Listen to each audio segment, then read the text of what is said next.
game is between the Upper Darby Royals and your Strathaven Panthers. They give to the near side. Ali with a head of steam, cuts it back. The one man to beat. Oh, nearly does. But out across the 50. Rolling to his right is Rogers. Steps up, fires to the far sideline. It is intercepted by Grayson LaFrance. Tonight's game is sponsored by the Swarthmorean Weekly Newspaper, true local coverage of Swarthmore, Wallingford, and surrounding neighborhoods. Published since 1893. Steve Tobbs, Allstate Insurance and Media. Auto, Home, and Life. You're in good hands with Allstate. Second Family Home Care and Support for your very special loved ones. Rose Tree Wellness Center. Complete chiropractic treatments featuring ART therapies in media. We get to the root of the problem. Ducklings Early Learning Center in Wallingford. Daycare for ages 6 weeks to 5 years. Jessica Mudrick, a Caldwell Banker Realtor, where your home story begins. Scar Pagnato Plumbing, over 20 years experience for all your plumbing needs in Wallingford.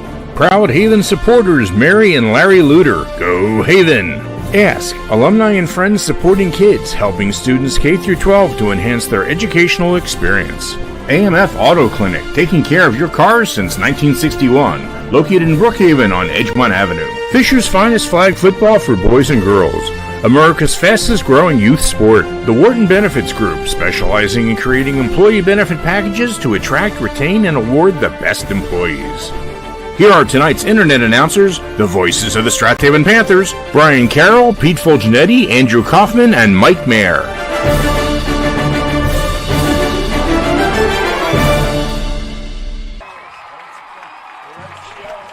It was a game that for a couple of decades you could circle on the Central League calendar annually as one of the toughest tests, the toughest battles every season. When the Central League realigned about 15, 16 years ago, it took away the annual practice of Upper Darby and Strathaven. Now they meet 2 years out of every 3.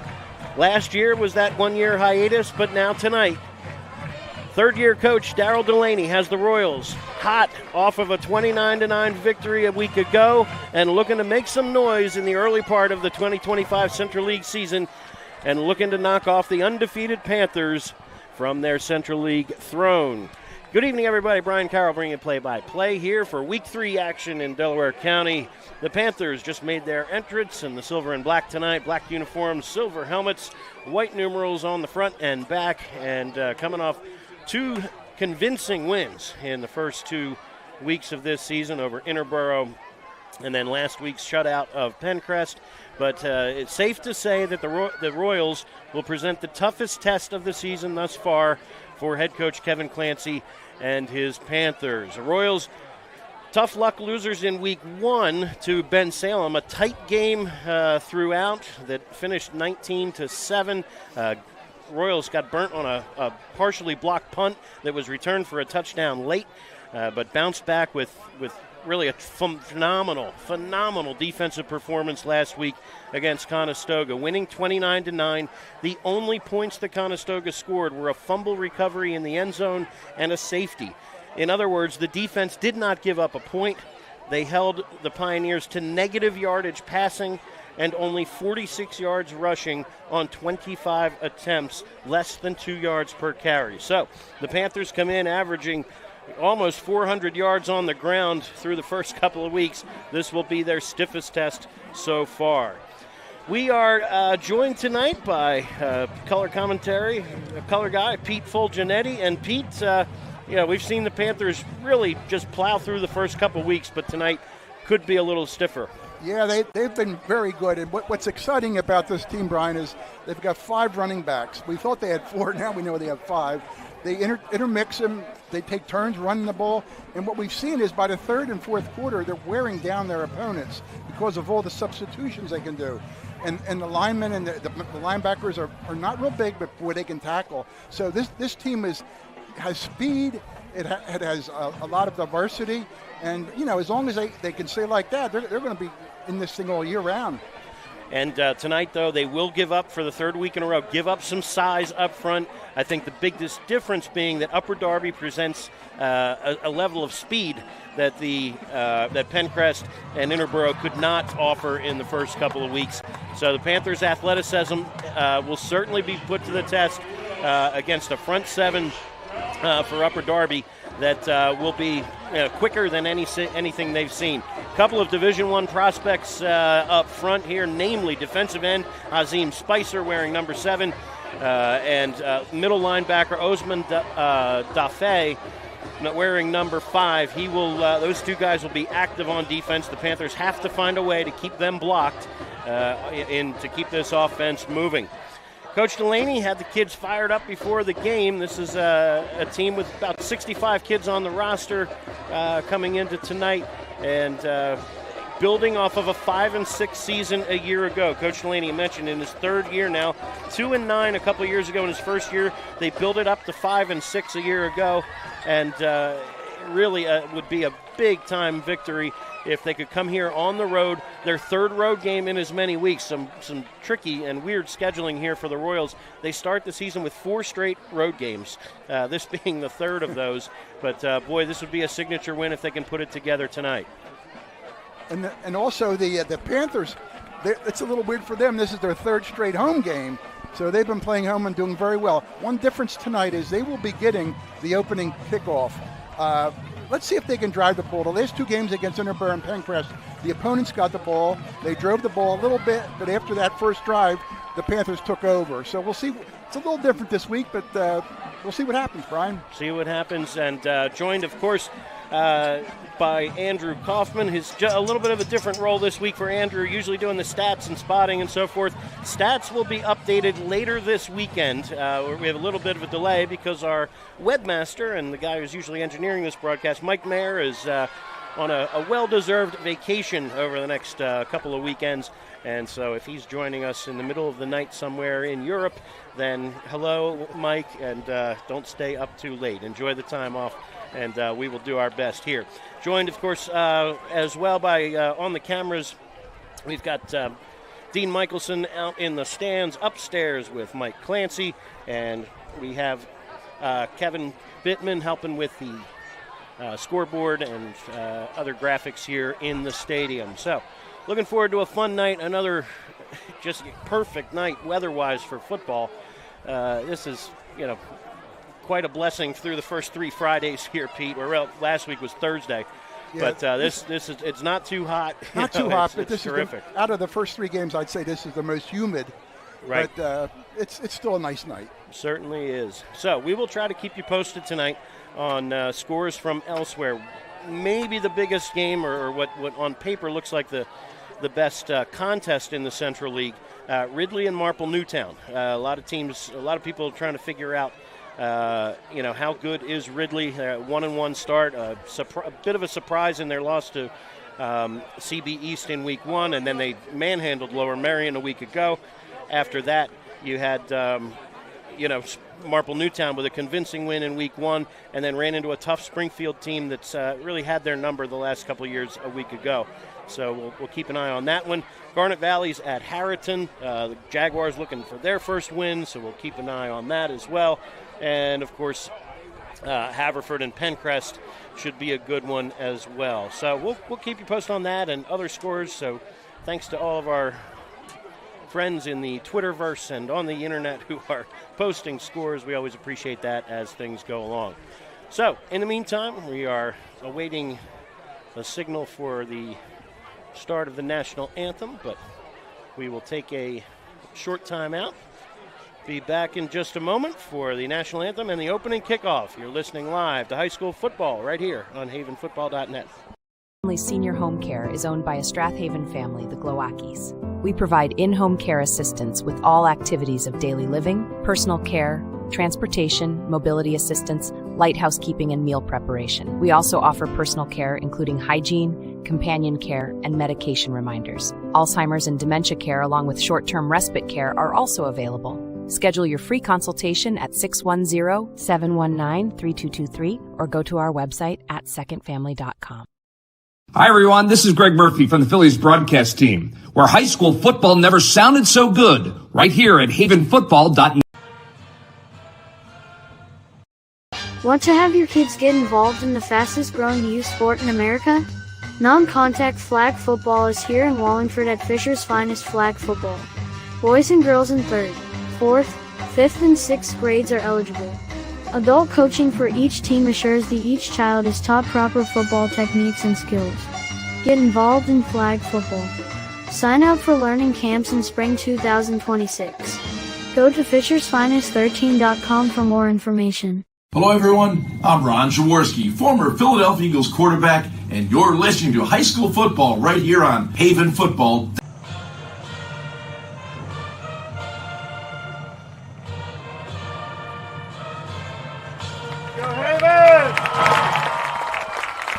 That's the 12th man, the Strath Haven marching unit. We'll hear more from them at halftime with band director Nick Pignataro talking us through that. And in the meantime, captains are ready to meet at midfield. For the Panthers, quartet of seniors heading out to the 50-yard line. Number 15 is quarterback and linebacker Luke Mulhern. Quinn Kell wearing 17 is your strong safety. A couple of two-way linemen, 56 is Nick Faribaugh and 73 Paul Oblek. For the Royals, facing us, wearing number 7, the name we'll expect to call a bunch tonight is Azim Spicer. Number 5 is Osman Defay, inside linebacker. Also number 3, Saluddin Abdur Rashid, is their leading rusher coming into tonight. And the big center is number 56, Michael Hoyt. So we will check the, and Pete mentioned already, they had the pregame toss already. Strath Haven will receive the opening kickoff, moving east to west, right to left on your screen here at George L. King Field to start and see if the Panthers can't get some things going. One thing we have not seen much of, believe it or not, is anything in the kick return game. There's only been a couple of opportunities. Last week with Pencrest not scoring a point at all, only had one kickoff, and it went to one of the upmen, John Riley. So Panthers feel like they have some talent that will stand deep tonight with Casey Hudson and Jalen Starr and Derek Bradley, but we'll see if the Royals opt to kick it in their direction in getting started. So I'm anxious to see that Derek Bradley, Brian. He showed some speed last week that I didn't know he had. So he's one of the guys dropping back there. So we'll see what happens. See where they kick it, and let's see who's got it lined up. Okay, number 16 is Cameron Thomas. Your kicker has it teed halfway between the hash marks. In pregame warm-up, he was came up a little gimpy as he was warming up, but glad to see he's ready to go here and get the Royals underway here in Week 3 of the high school football season, Week 2 of Central League action. And Thomas has the purple, gold, and white ready to go. Steps into a low line drive, takes one hop. It'll be Casey Hudson from the 10-yard line. Looking for running room, has a seam, runs into his own man, and it runs into then a wall of white jerseys led by number 22, Zaire Robinson. So, nice return there for Hudson. They'll spot the football just across the 30-yard line, and the Panther offense to start things looks like this. Luke Mulhern is your quarterback, Ryan Mudrick, Casey Hudson, and Yosef Ali in the backfield. We'll see a lot of Landon Barlow and Derek Bradley as well. Up front, you have the two tight ends, Tyler Slaughter and John Riley. Chase Schuster's your center, Nick Faribaugh and Zach Milligan the guards. Jackson Miller and Paul Oblek are your bookend tackles. So they mark him shy of the 30 at the 28, 1st and 10 for the Panthers. We'll get to the Royals defense momentarily after this play.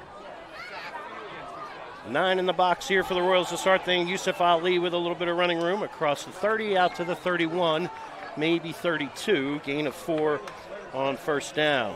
For the Royals, up front you have 44 Apaya at defensive end.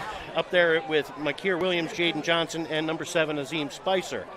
Middle linebackers Osman Defay, David Okolozi, and David Nicholson, your other backers. Shamar Purnell, Mustafa Dabo, Zaire Robinson, and Cheyenne Branch are your defensive backs. on second down and about 6.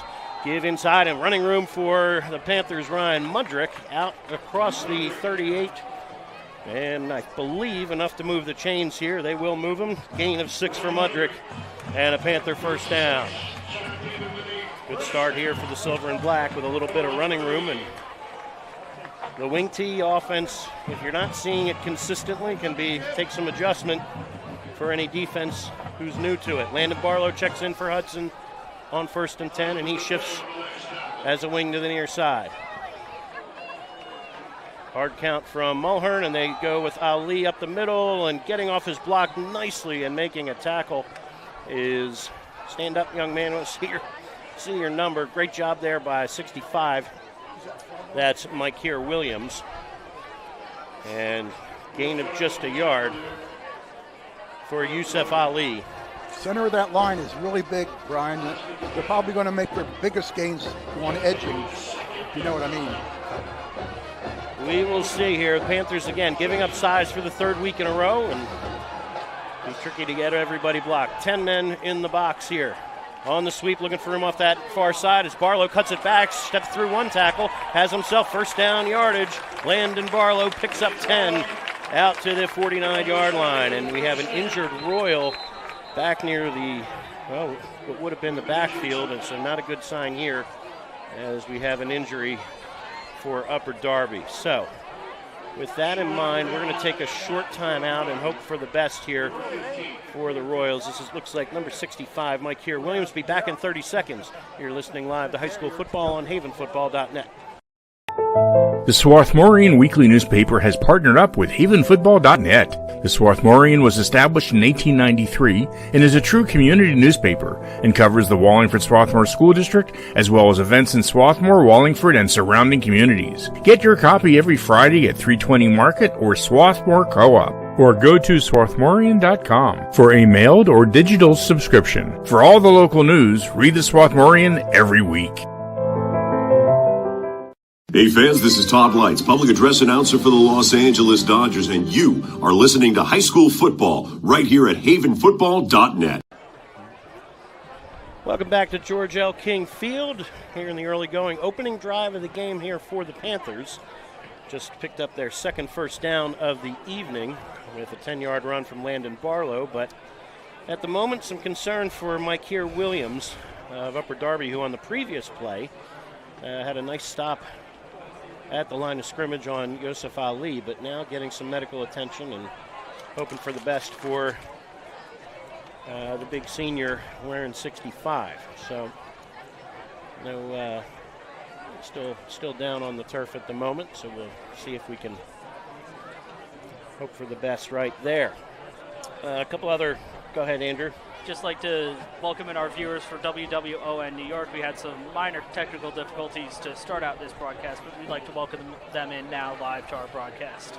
They've missed 4 snaps. Panthers started at their drive here at the 28-yard line and have moved it out to the 49 with 3 different ball carriers thus far. And it'll be 1st and 10 for Strath Haven just shy of midfield as number 65, Mike Williams, is being helped off the field to the Upper Darby sideline. So we hold our breath and hope for the best there for big 65. So checking into the game now on the defensive line, Nicholas Dupriest, big 72, a junior, joins the Royals up front. So Panthers from the far hash mark now, 10:02 to play here in the opening quarter. On their 5th play, about to snap it for the 5th play of this drive. Casey Hudson back into the game at halfback. Your fullback is Ryan Mudrick. Wing to the far side is Yusuf Ali. On 1st and 10, give us to Mudrick. He's wrapped up immediately and into the game with some pep in his step. Nicholas Dupriest got off his block and drops Mudrick for a loss of a yard. So there's Dupriest taking full advantage of his opportunity here. You never want to see an opportunity come due to injury, but nice work there by the junior to push the Panthers backwards into 2nd down and 11. All right.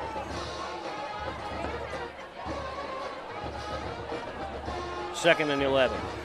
Mulhern sends Ali in motion, play fake, back to pass, looking Mulhern, eyes downfield, he's going to float it down here, has Slaughter, got it inside the 15, he's tackled inside the 10. Tyler Slaughter hauls it in for the biggest pass play of the season thus far. Mulhern right on the money. It'll be 1st and goal for the Panthers. Great pass there by Mulhern. We saw last week, Brian, it wasn't a completion last week, but his arm, he could throw it 50 yards easy. And that pass, I think, went 35, 40 yards. Great play, great catch. Gain of 43 on the first catch of the season for Slaughter. Had him in man-to-man defense there, and Mulhern actually had a room to run if he decided, but thought better of it, and 1st and goal is where we sit. 10 in the box. It's Ali off the left side for a couple inside the 5 to the 4. Spicer on the tackle, but Panthers pick up 4 yards, and it'll be 2nd and goal to go. Yusuf Ali comes in as the Panthers' leading rusher on the season with 197 yards and a touchdown. Ali wing to the far side. Barlow is your fullback this time on 2nd and goal from the 4. All 11 in the box. It's Barlow looking for room, ducks inside, leans forward. He is awfully close. Just shy of the goal line. Oh, no, Panthers think he's in. The side judge had his hands halfway in the air, but thinks better of it. They're going to mark it inside the 1. They have maybe 6 inches to go. Yeah, that's It'll be 3rd and goal. 6 inches is right. Barlow picks up 3 and could very well be looking at a Mulhern sneak here with 7:44 and counting to go here in the opening quarter. Mulhern under center. On 3rd and goal, it's Mulhern pushing the pile, and he is in for the Panther touchdown. Luke Mulhern caps the drive with a quarterback sneak. An impressive drive for the Panthers as they go 72 yards for the first score of the night. Great drive. If you could start mixing in some of them passes, that's only going to open up that running game. Excellent drive for the Panthers. Matt Steyer on for the extra point, brother of Tim. Got that wrong the first time last week. Won't be the first and wouldn't be the last name we get incorrect here when you've had multiple players playing the same position even. And Steyer pounds one through. Strath Haven 7, Upper Darby nothing. Be back in just a moment. See if the Royals can answer when we come back on havenfootball.net.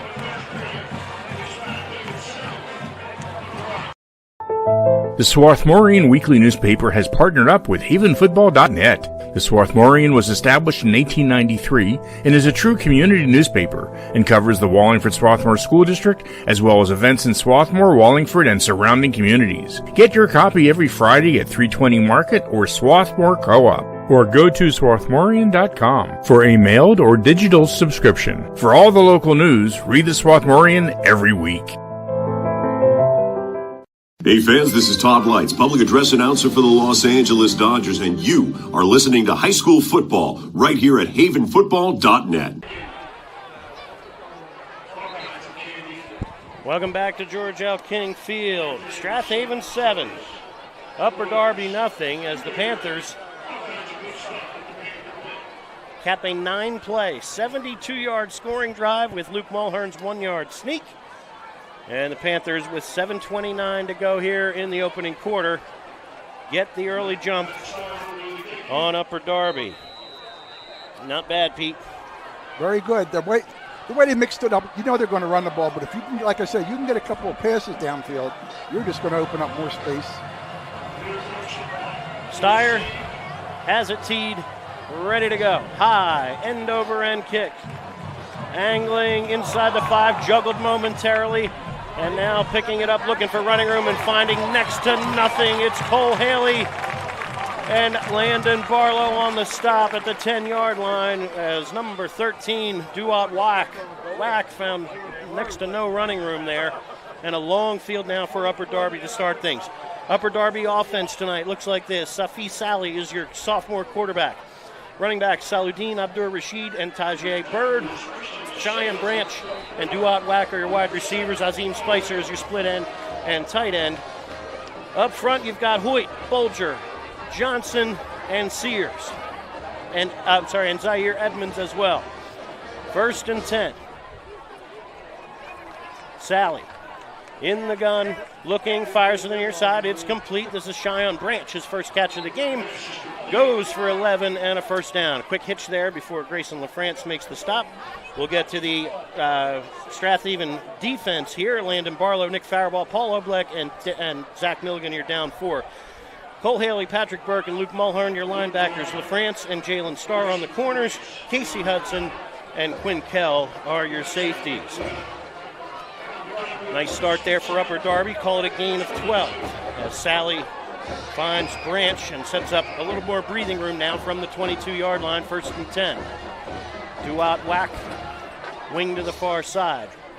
2 backs alongside Sally, and they give it to Abdur Rahim. On the cutback, he has first down yardage again. Good cutback right there from the senior, Saladin Abdur Rashid. Put it down at the 34-yard line, 12 more. So good start here for Upper Darby, finding some room in the against the Panther defense. Yeah, he found a seam on the left side there, Brian. And when he hit the seam, he cut back a little bit to get 5 more yards. A very nice run by him. All right, here we go. First and 10. For Upper Darby, Sally takes a shotgun snap, quick release, fires to the outside, incomplete. Looking on that far side for Zacharian Reed, a junior split end. Jalen Starr in the neighborhood in coverage. Brings up second down. A week ago, Sally, 7 of 14 throwing it for 129 yards and 3 touchdown passes in the win over Conestoga. One of those touchdowns went to Amir Crooks, who wears number 10. I did not see Crooks in uniform tonight, and he's not on the field right now. So it's Reed split to the far side, Spicer to the near side, and now Reed shifts to the bottom of your screen, and it looks like a timeout will be called here for Upper Darby to talk things over. So some confusion for the Royals with 6:06 to go in quarter number 1. We'll take a short timeout, be back in 30 seconds. Thanks again to our fantastic sponsors putting us on the air each week on havenfootball.net. Welcome to Allstate, where everyone saves when they bundle their home and auto insurance. Isn't that right, Frank? I saved 25%. Ooh, yeah. You protected your casa? Sure did. And the Frank tank? You know it. And now you're relaxing. I'm working from home. Sure you are.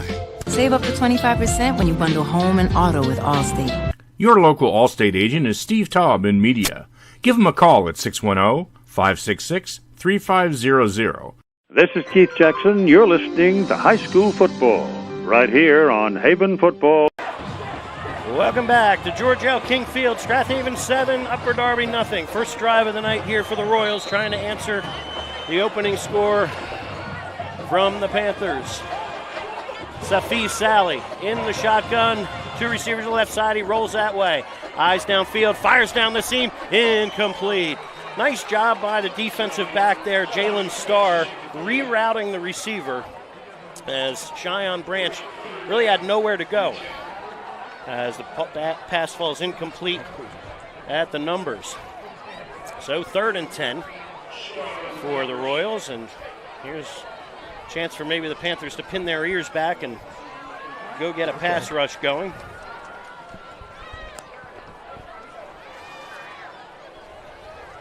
All right, ball on the near hash. Upper Darby breaks the huddle with 2 wide receivers to the far side. Cheyenne Branch split to the far side. Tight end to the near side, always dangerous, Azim Spicer. He has 3 touchdown catches through the first couple weeks. On 3rd and 10, backs to either side. Reed comes in motion. They give inside, and Bird is belted. Good work by Cole Haley on first contact. Then gets some help after a gain of maybe 4, 4th and 6 upcoming. And looks like the punt team's coming on for the Royals. Yeah, on that play, Brian, the Royals tried to spread out the Panther defense. They had spread out guys on the line there. And the cutback, they figured there might be a hole there, but there wasn't. Great tackle in the middle of the line. Tajay Bird on the carry, just ran into a wall of black jerseys. All right, now, Royals trying to get things squared away here with the punt team. And Bird, who had that last carry, awaits the punt snap at his 22-yard line. Quinn Kell stands outside the 30-yard line, along with Jake Plunkett near the far hash. Bird, here's a high snap. Bird tracks it down, steps into it, and nearly blocked by Milligan. He does get it away.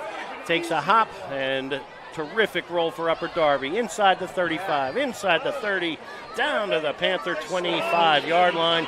Oh, the Panthers had a shot to block it, and great job by Bird to get it away. All right, so here we go. Strath Haven with the football, and looks like they're going to need a substitution here. Paul Oblek out of the game right now. He's your starting tackle. Luke Mulhern brings in the play, and the Panthers, I think they're short a man. They need another tackle. Oblek's getting some attention here, and I think they're short. They better call timeout. Yeah, I was going to say, this is yeah, they did. Looked like Oblek was having maybe an injury issue, but in the meantime, he's able to check back in, but the Panthers have to burn a timeout. 4:47 to go here in quarter number one, and another long field in front of the silver and black, but no complaints on how that first drive went, Pete. Yeah, I mean, they started out, the Royals started out with a couple passes, but once they started to run the ball, the Panthers defense shut them down. Very good defense by the middle of that line, Nick Farble and company. Ridley 14, Marple Newtown nothing late in the first quarter. So the Raiders on the road and getting things started quickly. All right, Westchester Ruston up 7-0 as well. We'll try to get other score updates from outside the Central League as the evening continues. Panthers from their own 25. Double tight end wing tee as always. Mulhern under center. Turns, gives to Ali, looking for running room, sheds one tackle, cuts it back, pushing the pile across the 30-yard line. A tough 7-yard run for number 4. Strong young man, and again, just a junior. This is very encouraging for the Panthers as Mudrick, of that 5-headed monster in the backfield, Mudrick the only senior. Yeah, they've got some great juniors running. What I like about Ali, though, we talked about it last week. When he gets hit, he gets 3-4 more yards. His yards after contact are excellent. Fullback now is Landon Barlow in for Mudrick. Ali wing to the far side. Hudson in the backfield as well on 2nd and 3. Hudson in motion. Gale on the quick hitter is Barlow. He steps through one tackle, spins his way out near the 39-yard line. First down, Panthers. Gain of 6 more for Landon Barlow. 19 yards on just 3 carries here from Landon Barlow, who's piled up 6 touchdowns through the first 2 weeks. And the Panthers now fresh set of downs. Mudrick at fullback for the upcoming play. Hudson gets a breather. Barlow breaks the huddle as a halfback, and Ali wing to that far side again. Tight end to the near side is John Riley. Slaughter to the far side with 3:35 to go here in quarter number 1.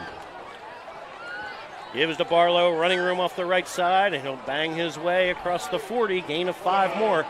Again, Upper Darby with terrific speed and athleticism on this defense. I don't think this is a team you're just going to, break off 30, 40, 50-yard runs over and over tonight. But if the Panthers can, take 4 or 5 at a time, bang their way through and chew up the clock, that works too. Yeah, that works good because you burn up the clock as well as put up points on the board. 5 yards on that first down carry from Landon Barlow. He's winged to the near side on this one. 2nd and 5 from the 44. Give quick hitter up the middle. This is Mudrick on the trap play, and he almost broke off a big one.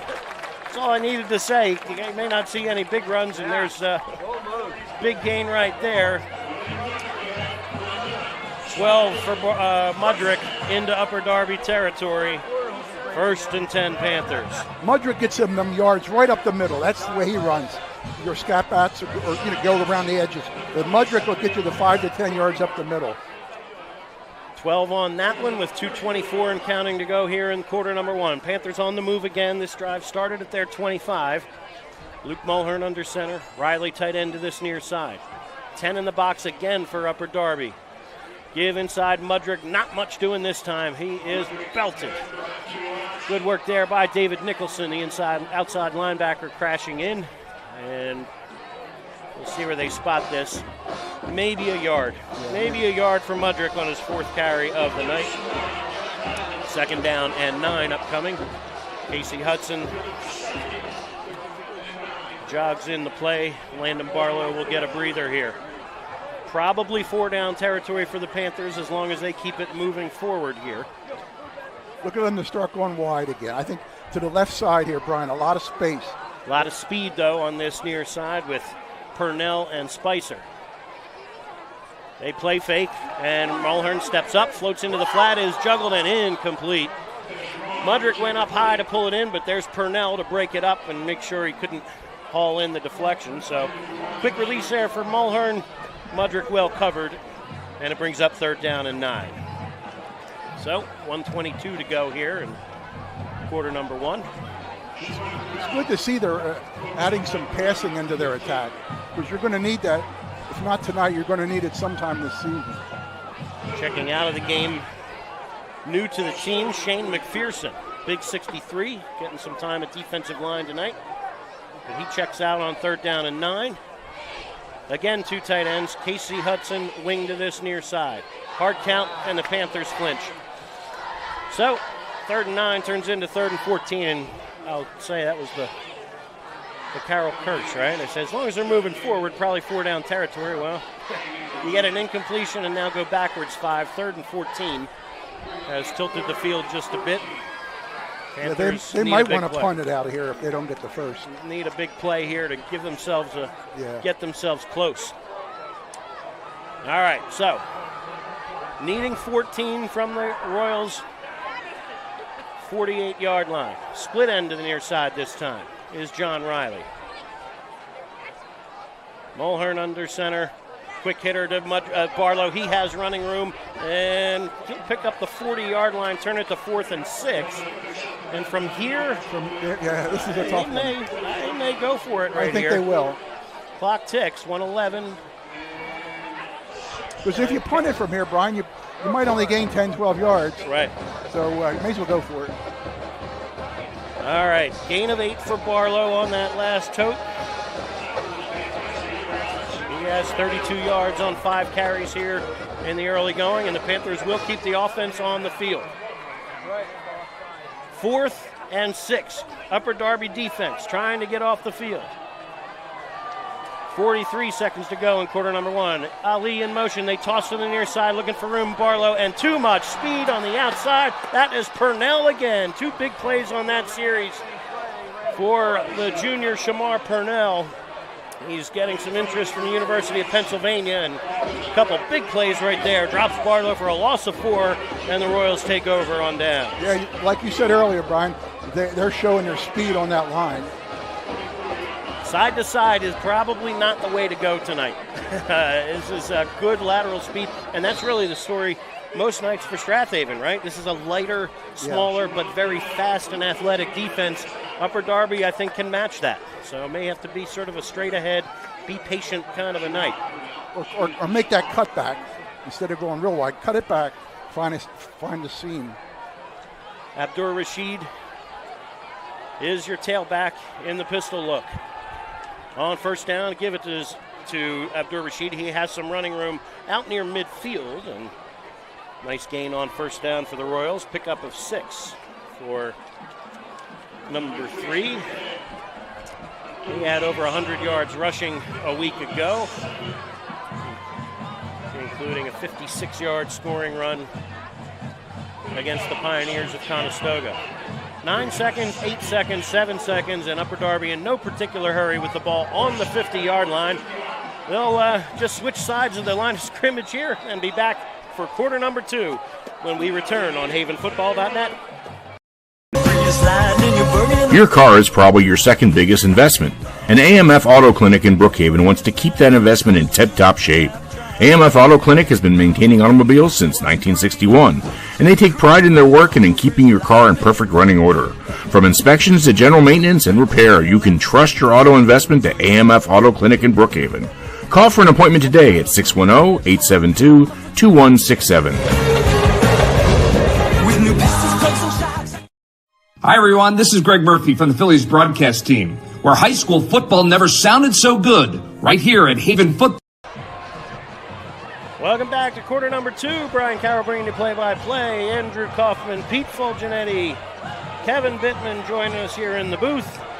Dean Michelson on camera downstairs, and upstairs is Mike Clancy. Happy to bring you Central League action here in Week 3 in Delaware County. All right, here we go. Strath Haven 7, Upper Darby nothing. 2nd down and 4 for the Royals. From the midfield stripe, Safi Sally, your sophomore quarterback in the pistol. Takes a snap, takes a handoff, and oh wow, what a cut by Abdur Rashid. Looked like the Panthers had him bottled up, and he explodes off that right side to the Panther 43. Gain of 7 and another first down upcoming. Looked like they had him for a 1-yard gain. Like you said, he squirted out of there, got 6 more. Good low to the ground running there for the 5'8 senior. Can hide behind those big linemen from time to time, and 3 carries for 25 yards in the early going for the Royals tailback. See if the Royals keep this on the ground. Split to the near side is Cheyenne Branch. Pistol look once again. And you've got somebody flinching up front here. Illegal procedure. Will back up Upper Darby 5 yards, turn it to 1st and 15. Now, if you're Upper Darby here, I don't think that changes anything. If you're planning to run on this play, I'd do it again. Royals in the early going here, averaging, they have 29 yards on 4 carries. So they're doing the job on the ground thus far. They only ran into trouble, really, with a couple of incomplete passes that slowed their opening drive. Upper Darby tries again. Branch at the bottom of your screen on 1st and 15. Under center for the first time tonight. Fullback dive for next to nothing. Maybe a yard if they're generous. Tyjae Bird wrapped up very quickly by Mulhern, Barlow, and friends. Brings up 2nd down and about the same. We'll call it no gain here, maybe 1. Yeah, Mulhern was the main tackler there, but the whole center of the line collapsed inward, and great stop there, 1-yard gain. It's the first time we've seen Upper Darby under center tonight, with 10:19 now to go in the second quarter. Split to the far side. Panthers may roll coverage to watch Azim Spicer wearing number 7 at the top of your screen. 2 receivers at the bottom of your screen. And Sally on 2nd and 14, back to pass. Looking, fires the slant. It's intercepted.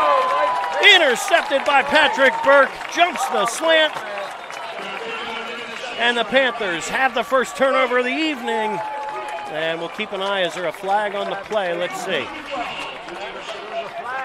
We'll check the flag. Panthers down at the 41-yard excited here momentarily. Brian, I think they pulled him down with a face mask. They're going to say dead ball, personal foul, face mask. Yeah, okay. I don't know that that's a dead ball foul, but I think Burke, you're right. I think Burke was tackled by the face mask there. That's how he dragged him down. Yeah, and this will move the football into Upper Darby territory. Patrick Burke's first career interception comes at a big time there. 15-yarder there, marched off, and the Panthers now in Upper Darby territory at the 43-yard line, 1st and 10, and see if the Panthers can stay patient here with this running attack.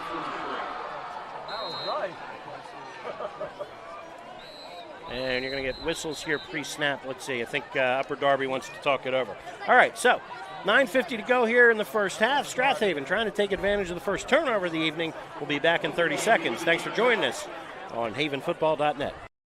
Alumni and Friends Supporting Kids is a fiscal partner of the Foundation for Wallingford Swarthmore Schools. Ask strives to bridge the gaps in access to educational resources so that WSSD students have a holistic school experience. Ask helps students K-12 with items, services, and resources to support and enhance their educational experience with a focus on academic, artistic, athletic, and social enrichment. Ask scholarship forms are available on the WSSD website as well as through the school counseling department. Hello, everyone. I'm Ron Jaworski, former Philadelphia Eagles quarterback, and you're listening to high school football right here on Haven Football. All right, we're back at George L. King Field. Strath Haven 1st and 10 from the 43-yard line of the Royals. Quick hitter is Mudrick, and he'll bang his way inside the 40-yard line to the 37. Hanging on for dear life there, David Okolosi on the tackle. Nice start there for the Panthers. Good push up front from the right guard, Ben Milligan. Sorry, there's another older brother problem. Ben, I hope you're listening and enjoying time at Dickinson College, but that's your younger brother, Zach, with a key block there and a gain of 7. All right, 2nd and a long 3 here after Mudrick's 7-yard run. From the 37, Panthers go to Barlow, the fullback. Pushes his way just shy of first down yardage. He'll put it down at the 35 and turn it to 3rd and maybe 2. Barlow on the carry, and almost certainly 4-down territory here for the Panthers, with 8:54 and counting to go here in quarter number 2. Luke Mulhern jogs in the play. Upper Darby defense would love to see a stop here and help out the offense that turned it over moments ago. Mulhern, turn, gives to Ali. He'll squirt his way forward and lean across that 33-yard line. They'll give him the 32 and enough to move the chains. Gain of 3 for Ali. And the Panthers move the sticks here with 8:23 and counting to go. McPherson in the game here for the Royals, joined by senior Hakeem Sampson at defensive tackle. He's wearing number 60. And it'll be Landon Barlow in at fullback this time. Hudson and Ali in the backfield. It's Barlow straight ahead, pushing for 4 or 5, maybe 6. Let's see where they spot it. Inside the 30, down to the 28. Give Barlow 5 more on his 8th carry of the evening. It's a great drive, Brian. You're gaining yards and you're killing the clock. That's how you have to play this game. And now they have to cash in. Panthers looking to make this a 2-score game here, but still 28 yards to go. Upper Darby's defense got a stop on the last series, trying to tighten up here, again with 10 men in the box. Mulhern from the 28 on first down. It's Ali looking for him off the left side. He'll push his way near first down yardage. We'll see. If they give him the 23, that should move the chains. Yeah, I think he got it.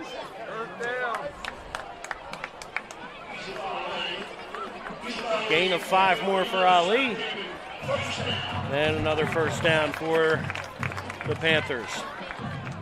Sniffing the edge of the red zone here, just outside the 20. Panthers with a very patient approach here. This drive technically started at the 43-yard line after a penalty, after an interception. All right, here we go. Barlow, beautiful cut off the left side, and then takes the pile inside the 15 for more yardage down to the maybe 11. Let's see where they spot this. But Barlow with some quickness there. And looks like another Upper Darby injury over on that far sideline. All right, we'll step aside here for the moment and see what we have here moving forward. All right, be back in just a moment. You're listening live to High School Football on havenfootball.net. Looking for pre-K childcare with an emphasis on learning? Ducklings Early Learning Center is available for children 6 weeks to 5 years old within 1 block of Nether Providence Elementary School on Moore Road in Wallingford. At Ducklings, our college-educated teachers create a safe, nurturing, educational environment in our beautiful facility. Call Ducklings today for an appointment at 610-936-9400.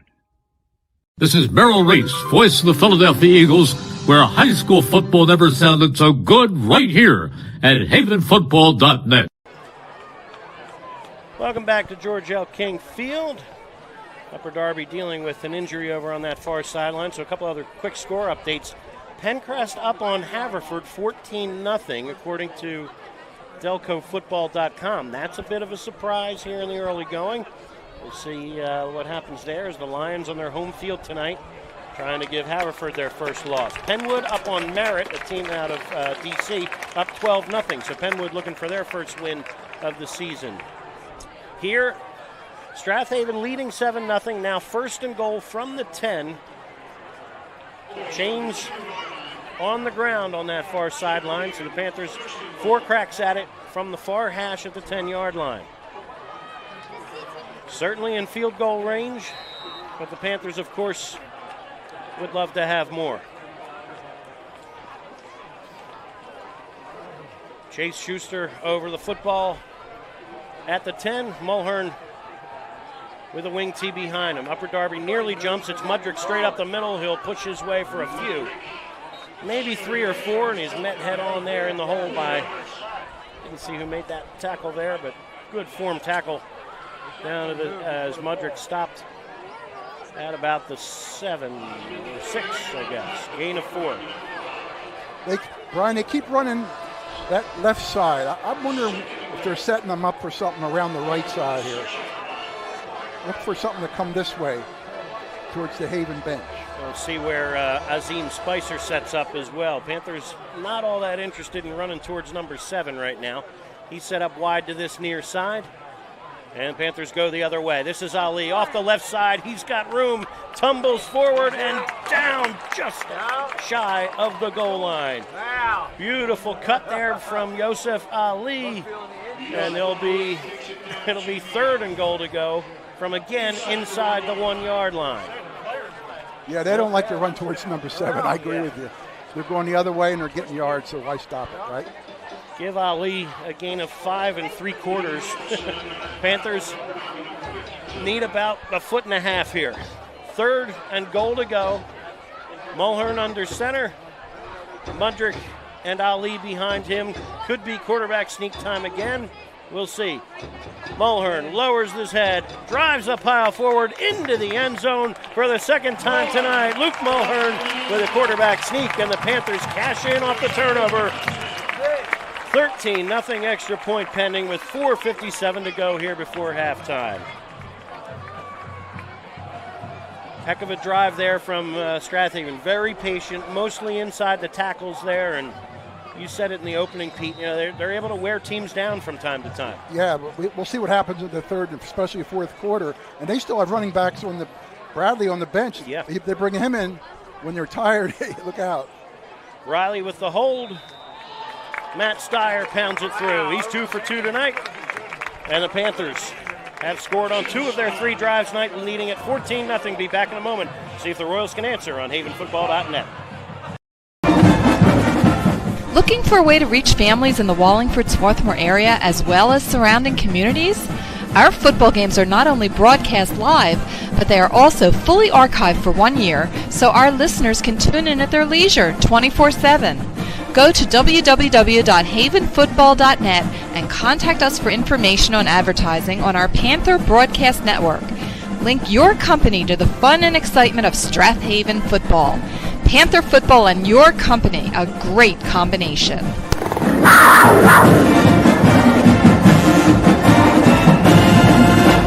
Hello, everyone. I'm Ron Jaworski, former Philadelphia Eagles quarterback, and you're listening to high school football right here on havenfootball.net.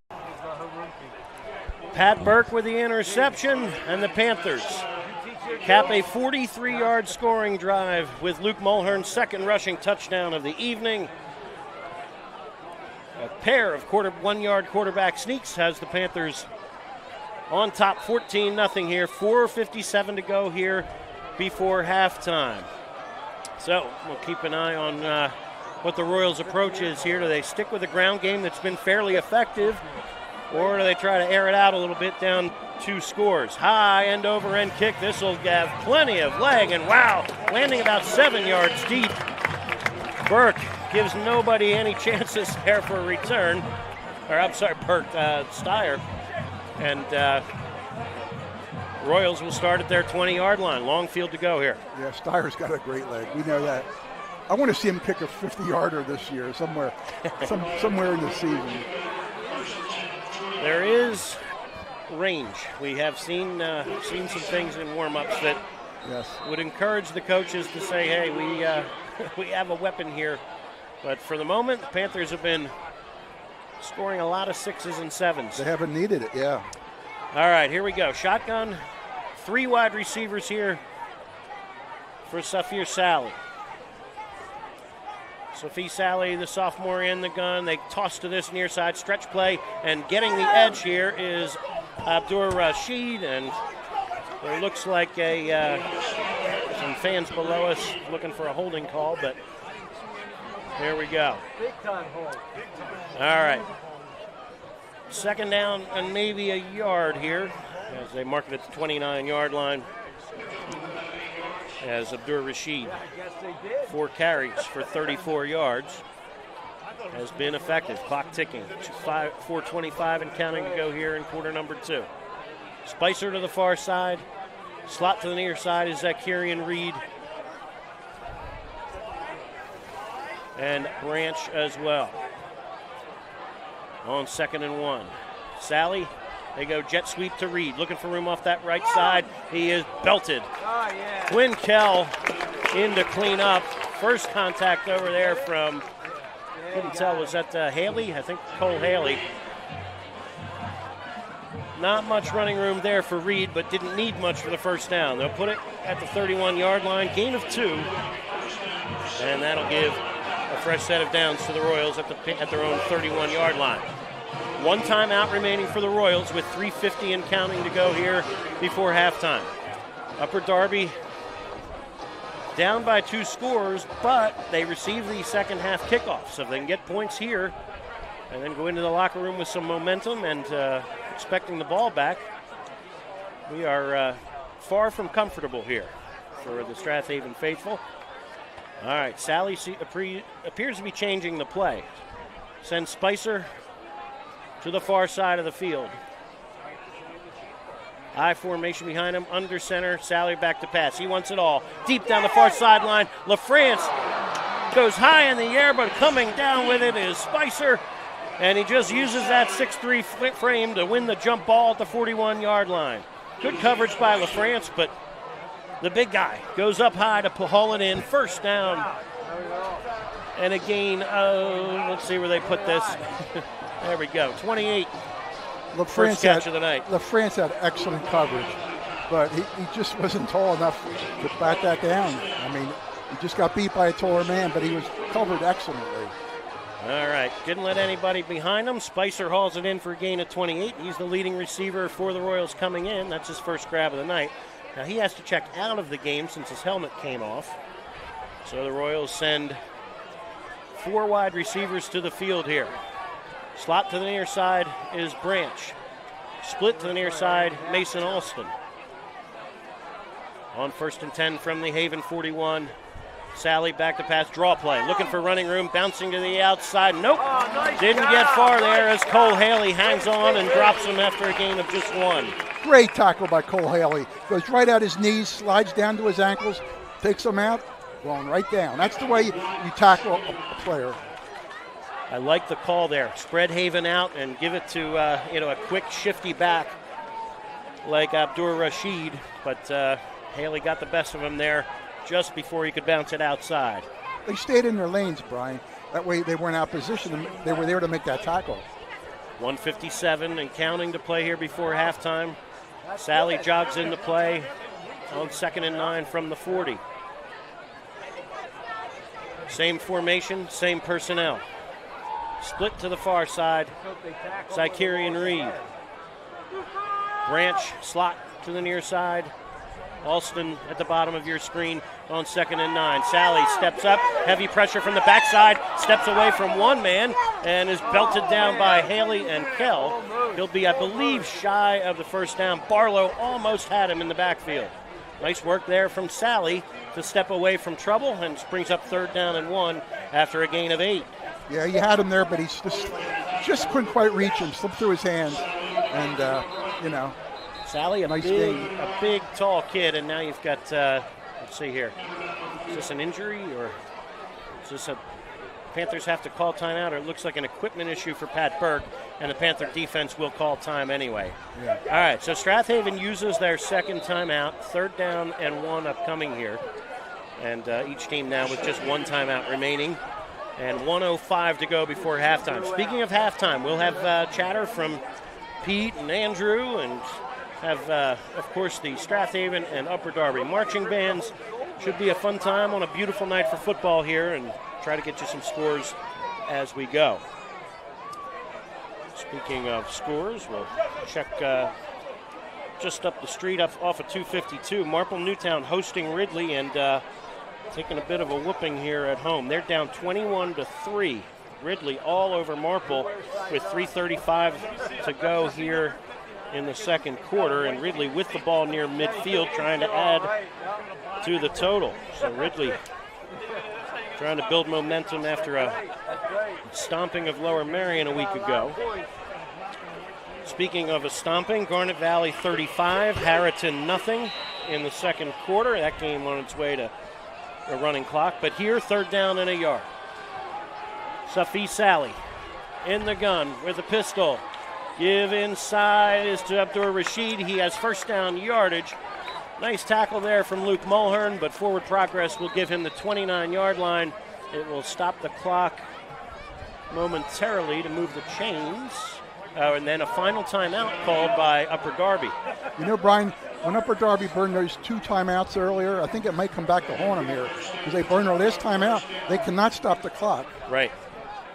All right, gain of 2 for Abdur Rashid.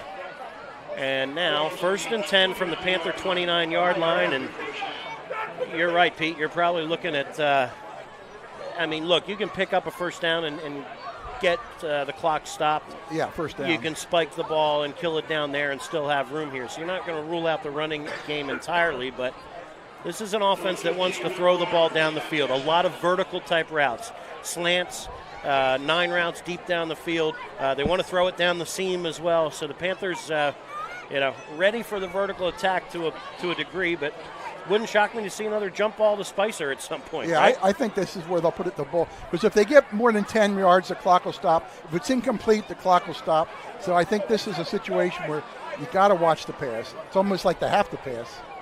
Azim Spicer getting some interest from California University of Pennsylvania, some other Division II interest, and starting to show up on the radar of a number of schools here.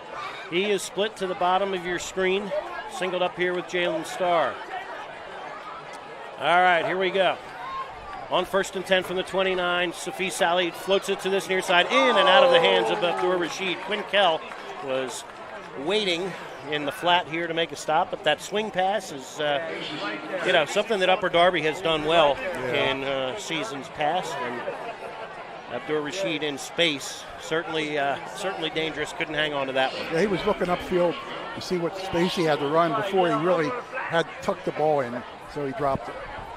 So just 4 seconds disappear from this 2nd quarter clock. 53 seconds to work with for the Upper Darby offense. 2nd down and 10.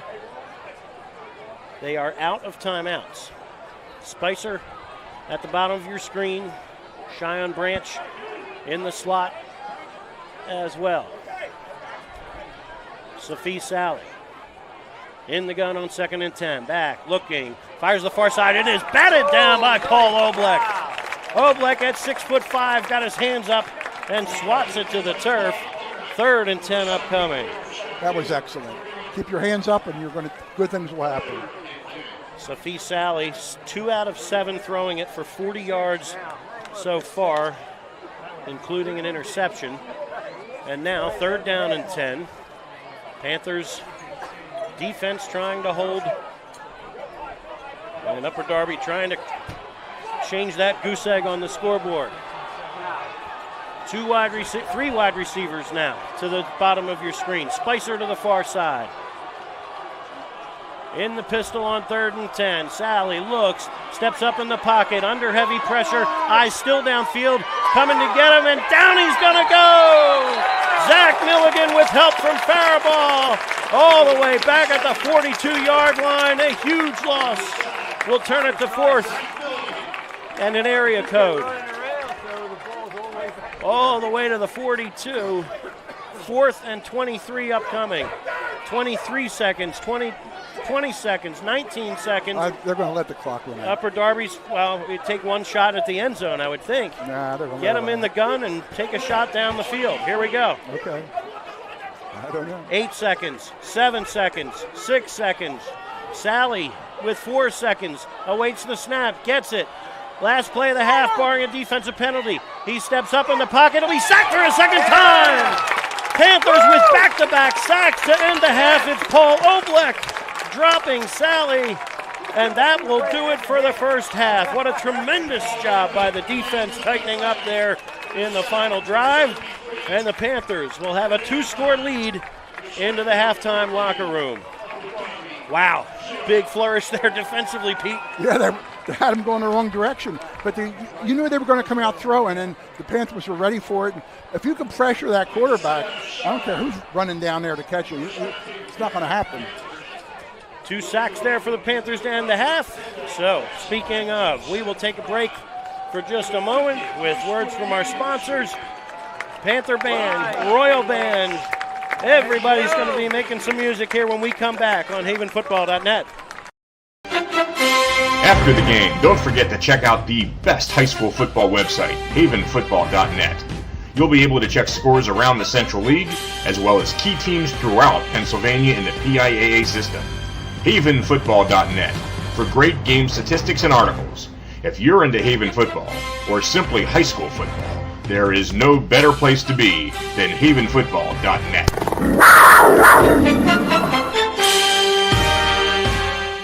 Hi, everyone. This is Greg Murphy from the Phillies broadcast team, where high school football never sounded so good, right here at havenfootball.net. Welcome back to George L. King Field, where at halftime, the Panthers lead this one 14-0. And we got the Upper Darby marching band about to perform their halftime show. Pete, a good first half from the Panthers. What were your big takeaways from that first half? Well, it was a typical Panther attack, you know. Run left, run right off tackle, substitute running backs.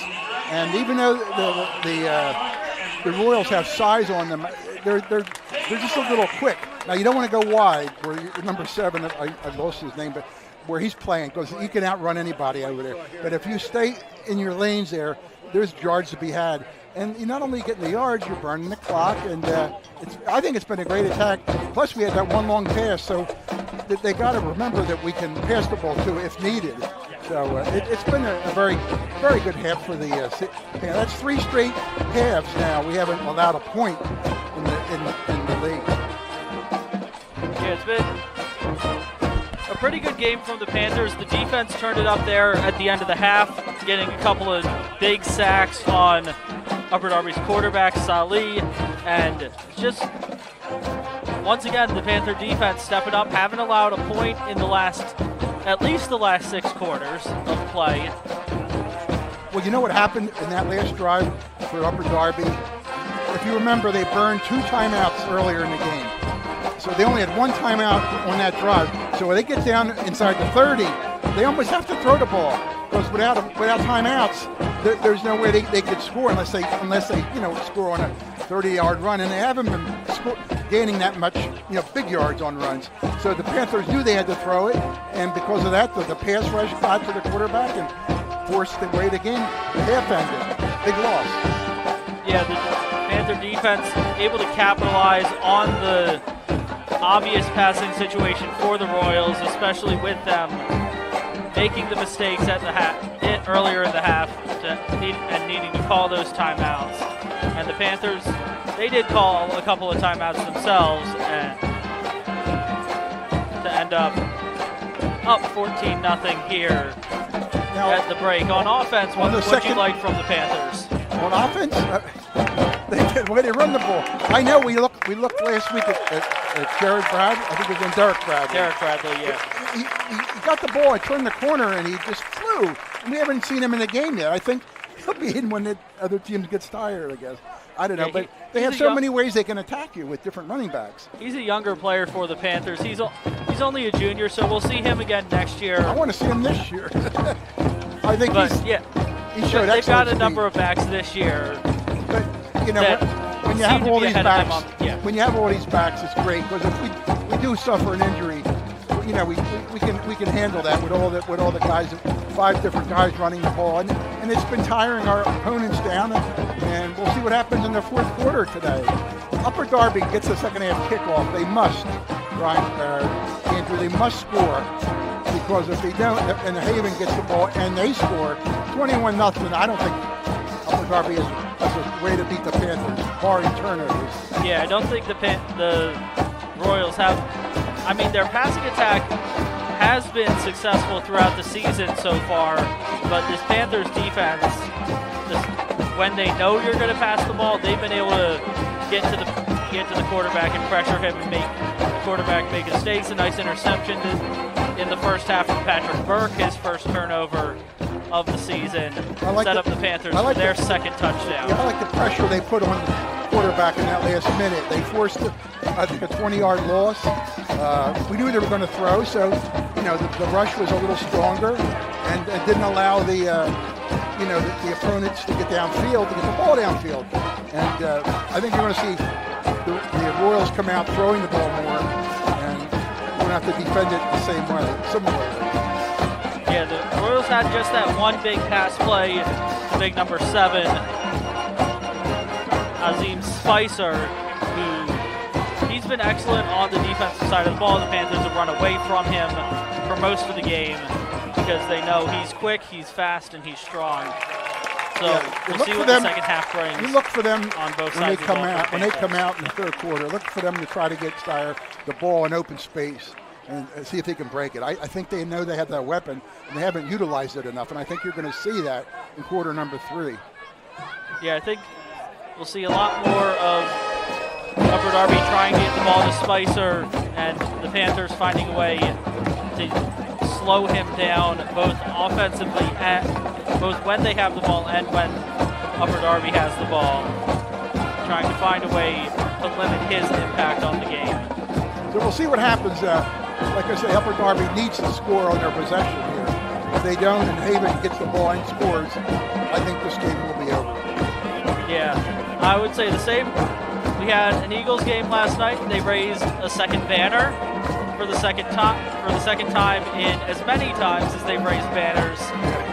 Weather was involved. An hour-long lightning delay 2/3 of the way through the third quarter in what ended up being a sloppy game after that lightning delay.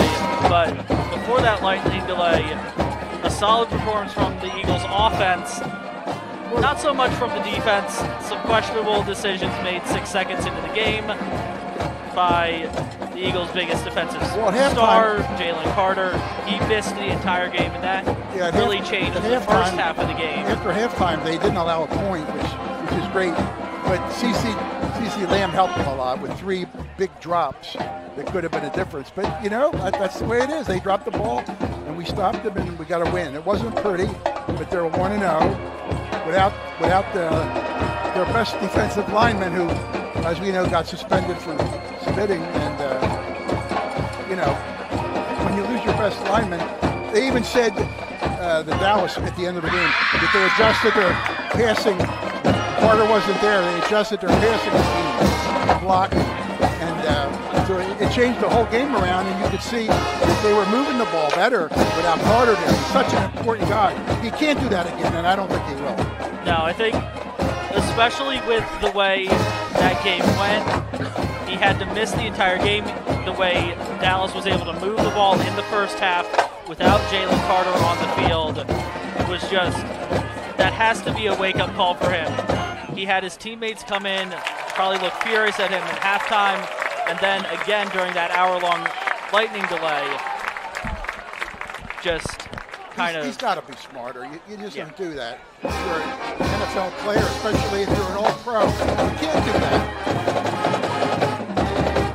No, you can't. And Upper Darby playing their fight song right now. And we're getting ready for the Strath Haven band to take the field, and we'll bring you that performance. Right below us, so it's a little hard to hear. Yeah, just a little bit. But we're able to hear each other well enough. We had some good conversation about the first half of this Strath Haven Upper Darby game. A little bit of talk about the Eagles' win last night. Phillies charging towards the playoffs. A nice win yesterday in Milwaukee. Harrison Bader playing excellent and defensively and hitting the ball. They're up early tonight in Miami, an early 1-0 lead. I tell you what, this Upper Darby band is very, very good. They're one of the biggest bands besides, of course, we're the biggest, but they're probably number 2 in size in the Central League. And they're excellent. Very good. Yes, that was an excellent performance from the Upper Darby Marching Band. Now we'll hand it off to Nick Pignataro for the Strath Haven Marching Band performance.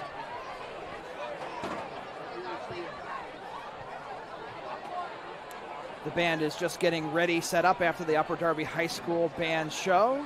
They played a great show tonight of Michael Jackson's music. We're bringing it back with some Motown also. Good evening, and onto the field comes the 2025 Strath Haven High School Panther Marching Band. We're pushing the sounds of drive, energy, and liberation tonight as we play the music of Blackpink, Amy Winehouse, and Macklemore. The student leadership team is led by student directors Sonia Blum, Tess Kelly, Katie Snyder, and Maisie Strachan. The drum majors are Casper Stockman, Eli Sorkis, and Josie Weiland.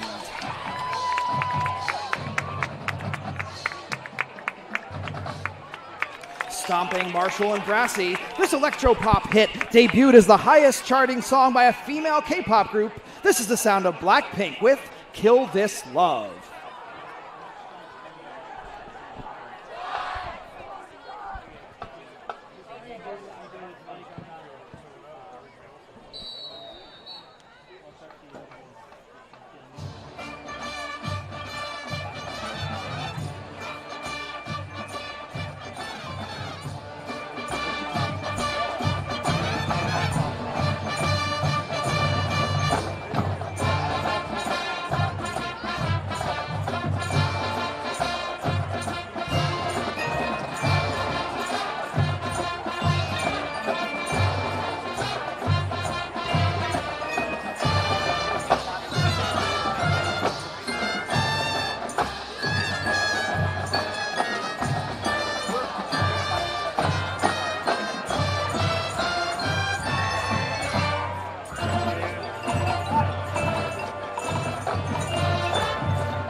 Linehouse teamed up with producer Mark Ronson with this Motown-inspired groove. We ask, why don't you come on over, Valerie?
This #1 hit on the Billboard Hot 100 made us put our hands up like the ceiling can't hold us. This is the sound of Ray Dalton and Macklemore.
the pride of Haven, the Strath Haven High School Panther Marching Band.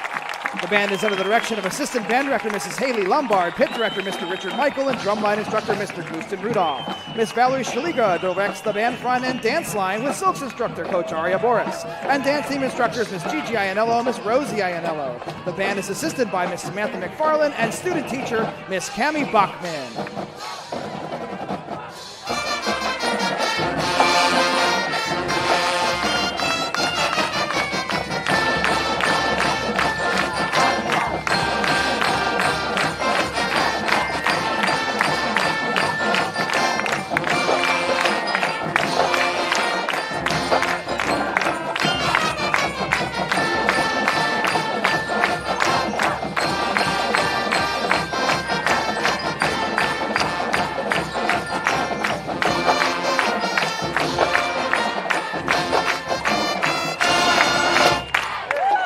For your dream home, with over a decade of experience, Jess Mudrick knows the market inside and out. Known for her dedication and personalized service, Jess ensures every client finds their perfect match, from first-time buyers to luxury estates. A partner at the Sheridan Mudrick team and backed by Coldwell Banker Realty, Jess combines expertise with innovation, using the latest technology to make your buying or selling process seamless. For a real estate experience that's second to none, trust Jess Mudrick and the Sheridan Mudrick team. Visit SheridanMudrick.com today. This is Merrill Reese, voice of the Philadelphia Eagles, where high school football never sounded so good, right here at havenfootball.net. Welcome back to halftime here at George L. King Field. Both teams making their way back onto the field after two terrific performances from the Upper Darby and Strath Haven marching units. Just wonderful, wonderful sound week after week. And much like the football players, they get better with more practice, and the numbers seem to be growing in the Strath Haven band again versus the first couple of weeks as we get going in the school year. So thanks again to Mr. Pinataro and his staff for guiding, another tremendous band here at Garnet Valley, at Strath Haven. I'm looking at my score sheet. I'm going to get to the scores here in a moment. But Upper Darby's band, wonderful as well. All right, so the score sheet. We're going to run through a whole bunch here in District 1. These are the most recent updates we have. Last we heard, Coatesville on the road in Brooklyn today was leading 35-6 over Abraham Lincoln out of Brooklyn, New York. So Coatesville looking to go to 3-0 right there. Wissahickon up on Archbishop Carroll, 21-7 at half. Wissahickon trying to go to 3-0 in the early season. Boyertown 10, Avon 7. CB South looking for their first win. They lead winless Upper Dublin 6-0. So those are two powerhouses, both looking for their first win tonight. CB West leading Souderton, trying to pin the first loss on the Big Red. So CB West up 7-0 at half. Downingtown West up on Perk Valley 10-7. Closer to home now, Garnet Valley looking to reverse their fortunes of the first 2 weeks. Two tough games to start the year.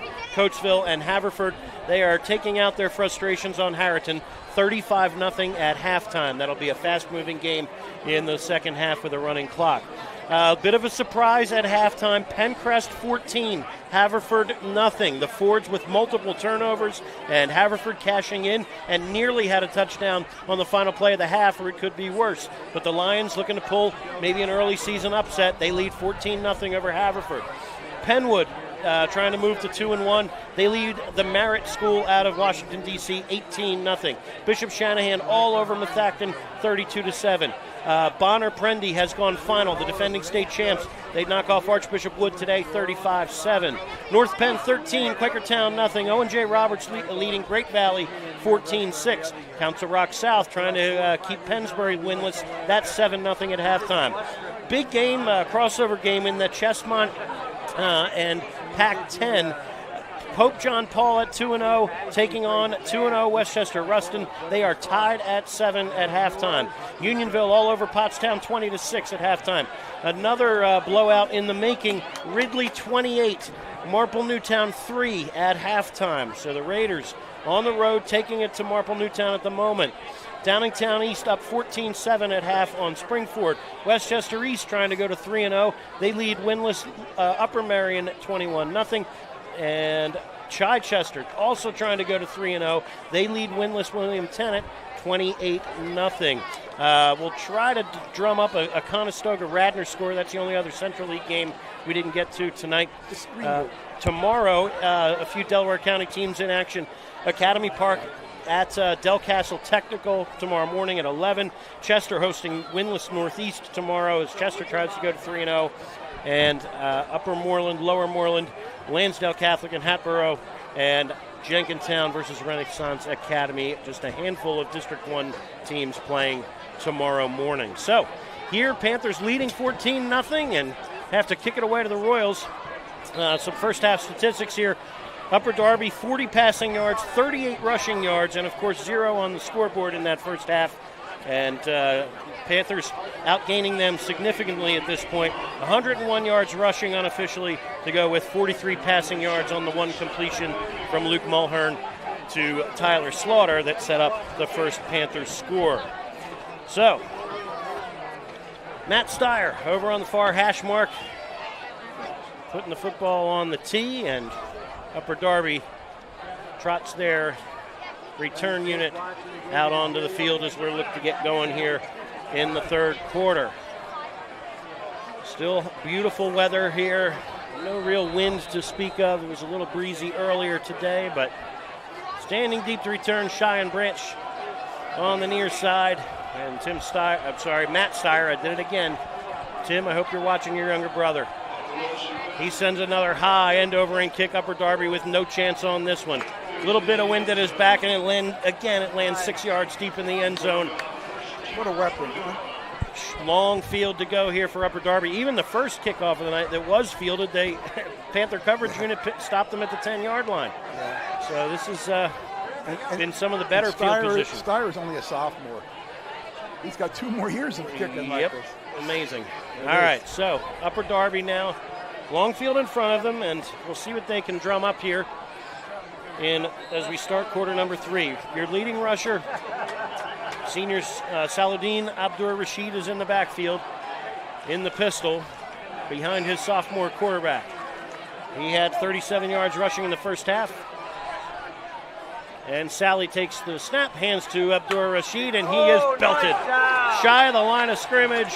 He is wrapped up immediately there by Nick Faribault. He hit a wall. He turned to the right, and from our distance, it looked like a wall hit him. Knocked him way back. Excellent play. Loss of 2 on the play. Nick Faribault meets him immediately. 2nd and 12 upcoming for the Royals. Brian, I think you're going to see the Royals put the ball in the air a little bit to see if, they're down 2 scores and they can pass the ball, so be aware of that. Safi Sally, 2 out of 7 throwing it with 1 interception and 40 yards passing in that first half. He's in the pistol again, this time on 2nd and 12. From the 18, Sally looking out to this near sideline, complete to Branch, and Jalen Starr swallows him up. Forward progress, I think it'll be a generous spot here to give him the 23 or so. It'll be 3rd down and 7. Nice open field stop there by the junior Jalen Starr. They closed on that really quick. They gave him the catch, but they closed on it. He couldn't gain any yards. That's excellent coverage. Call it a gain of 5 or so to bring up 3rd down and 7. From the 23-yard line, clock ticks. 10:37 to go here on the opening drive of the third quarter.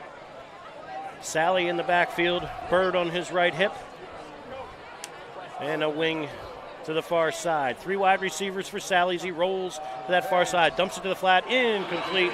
Trying to get Abdur-Rashid in the flat again, incomplete. It falls, and 3 and out go the Royals here to start the second half. Boy, they're trying to get Abdur-Rashid in space there in the flats. They just haven't connected tonight. Yeah, they need to do that because I think if they just keep trying to grind the ground, I don't know if they can score two or 3 times. So on to punt it away here is Tajay Bird as he went high to corral a high punt snap the first time he tried it in the first half and got it away nicely with Zach Milligan bearing down on him. Quinkel awaits near the 50-yard line along with Jake Plunkett. Bird with time, end-over-end punt, will take a hop towards Kell, and he will let it roll inside the 40, and it will stop dead there at about the 38-yard line. So Panthers force a 3 and out. Decent field position here as they start half number 2. 101 rushing yards, 43 passing yards unofficially in that first half. So again, not the chunk plays that we saw in week 1 and 2, but to be expected. This is a very stout Upper Darby defense who, coming into tonight, on paper allowing, well, let's put it this way. Opponents have scored, 13 points a game, but some of that's come against the offense and special teams units. On first down, this is Ryan Mudrick carrying tacklers out to the 45-yard line. How about 7 on first down for the senior? Excellent run, right up the middle, dragging people with him. Just a great run. Panthers would love to make an early statement here in this third quarter and squash the Upper Darby hope, perhaps. If they can drive the ball, the Panthers, eat up clock and score, it could be too much for the Royals to overcome. Panthers break the huddle. Second down and 3. Ali, Barlow, and Mudrick, T formation in the backfield. Mudrick one more time, pushing the pile forward, and some leg strength gets him just shy of midfield. That's enough to move the chains and pick up a first down after a gain of 4 more. 40 yards rushing on 8 carries for Mudrick. Again, nothing eye-popping in the stat column here for any individual player for the Panther ground game through the first half and a couple of plays. It's called wear your opponent down with multiple running backs. Upper Darby, again, fresh after the halftime break, but more demoralizing than anything if you can't get a stop here. Royals another chance for a stop here on 1st and 10. They give it to Barlow with some running room, bounces off one tackler, and the pile again drives him forward. Excellent work there by the offensive line. We've seen that multiple times as well. Running back stopped or seemingly stopped, and then the push from behind. After the running back stops, he doesn't go down. He goes 4 more yards. They're pushing him from the back. Maybe it's like the tush push. 2nd and 4 after 6 more for Barlow. He leads the Panthers on the night with 53 yards on 10 carries. He's in the backfield with Ryan Mudrick. Yosef Ali wing to this near side. They shift Ali to the backfield. Give is to Mudrick on 2nd and 4, first down yardage, and he is belted down as he crosses the 40 to the 39. Nice work there by Mudrick to move the chains one more time. 6 more for the big fullback. Ryan, you know what this is called? Here I come, stop me. And as long as they don't stop him, it's going to continue. And again, a demoralizing thing for a defense here if it's, in some ways, look, you give up a big play, it's one mistake, you give up a 70-yard run.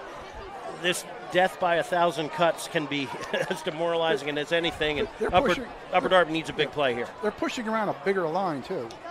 On 1st and 10 from the 39, Mulhern sends Ali in motion. One more time, it's Barlow, slides to his left, first down yardage and more, carrying tacklers, hanging onto that football down to the 23-yard line. 16 more for Landon Barlow. 1st and 10 from the 22, call it. What a job by Barlow. That nice little slide to the left. He reminds me of his older brother a little bit, Chase Barlow. Very balanced runner. Could slide left and right. Just good lateral quickness, good lateral cuts. And number 3, a little bit bigger than his older brother, but a lot of promise here in this backfield. Casey Hudson in the backfield with Barlow now. On first down from the 23, it is Hudson with some running room. He is met immediately. Nice job right there by 44 Cornell Apaya to get off the block, and then you're going to get flags post-play here. So we'll see. Somebody did or said something unpleasant after the play. So Hudson, let's see where they spot this. Unsportsmanlike against Upper Darby. So ball was at, well, let's see. I mean, it was just shy of the 22-yard line. I'm not sure where they're marking the end of the run. Might be no gain for Hudson. But then loss 15 of a yard yards on the play. Okay, loss of a yard on the Half play. the distance. And then half the distance will put it down just shy of the 10, I believe. All right, so yeah, just outside the 11-yard line. And actually, they'll move it back to the 12. Okay. From the 12, Panthers with 1st and 10. All right, they'll need to move the chains here. Chain gang's a little discombobulated over there. They need to move these here, but okay. 1st and 10. Panthers trying to make it academic. They give it to Barlow, who will push the pile down inside the 10. And again, good forward lean all the way down to the 8. So, let's see what, now they're going to say 1st and goal. All right, that was Barlow on the carry. All right, so we'll call it 1st and goal. All right, gain of 6, or call it 4 for Barlow. I think what happened on that last play was the penalty didn't give enough to gain the 1st down, and Okay. it wasn't met with an automatic 1st down. Okay. So it was 1st and a yard. All right, got it. Okay. Either way, 1st and goal now for the Panthers. From the 8-yard line, 4 cracks at it here. Hudson in the backfield with Barlow. Ali wing to the left. They give it inside to Barlow. He'll bang his way inside the 5, down to maybe the 3. Let's see, the ball came out. Did it come out? Let's see. Upper Darby thinks they have it, and the officials agree. Ball came out. Barlow fighting for extra yardage. Loses control at the 5-yard line. I did not see who recovered, but a big play for the Royals there. We said they needed something big. The Panthers with a chance to really put some distance between them and the Royals there, but couldn't finish the job. And now you have an Upper Darby injury down inside the 10-yard line. So we'll take a short timeout, see what the story is for the Upper Darby injury. But the Royals with some life when we come back on havenfootball.net. For your dream home, with over a decade of experience, Jess Mudrick knows the market inside and out. Known for her dedication and personalized service, Jess ensures every client finds their perfect match.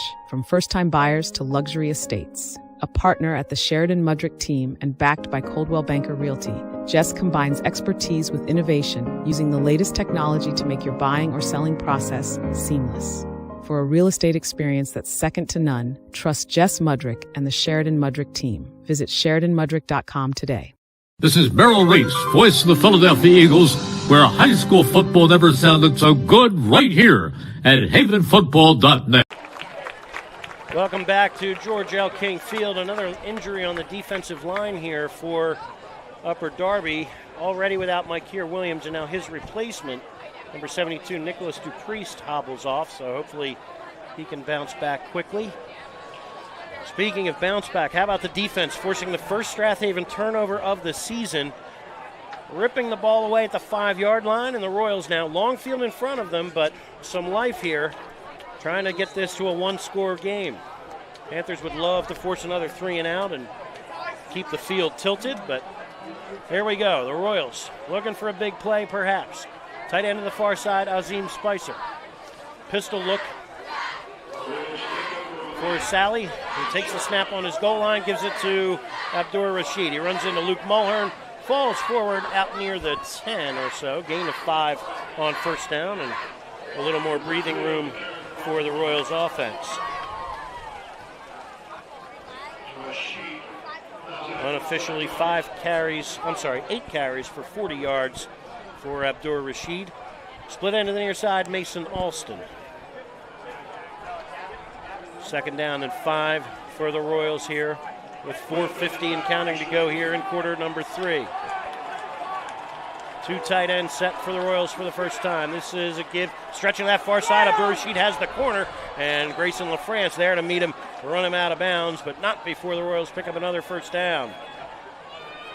Good seal block on that far side there for Spicer and the Royals offense, giving Abdur Rashid the edge. That turnover gave the Royals a little bit of a spark here. Panthers have to tighten it up. Gain of 10 more for Abdur Rashid. He's up to 50 yards now on 9 carries. He checks out of the game momentarily.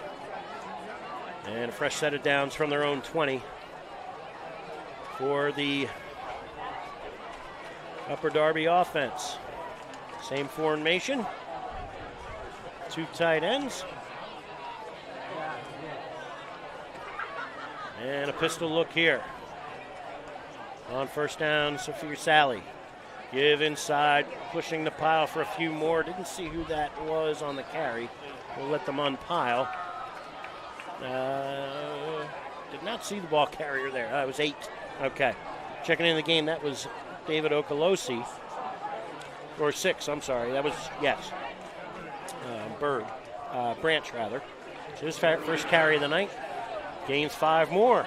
Panther defense maybe a little demoralized after missing an opportunity to score on the offensive side of the ball. Clock ticks inside of 4 minutes now in quarter number 3. Upper Darby started at their own 5-yard line. 2nd and 5 now from the 25.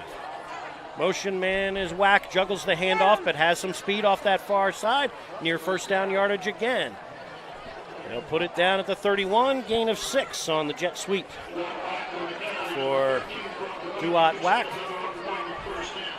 Another senior for Upper Darby. Keeps the sticks moving. Out to the 32, call it. Yeah, they have a little momentum here. We got to slow them up. Clock ticks. 3:29, 3:28 and counting here for the Royals. Upper Darby, again, 1-1 coming in. Next week at Cardinal O'Hara, followed by Springfield and Ridley as they return to Central League play. Here, though, a little bit of a mountain to climb here.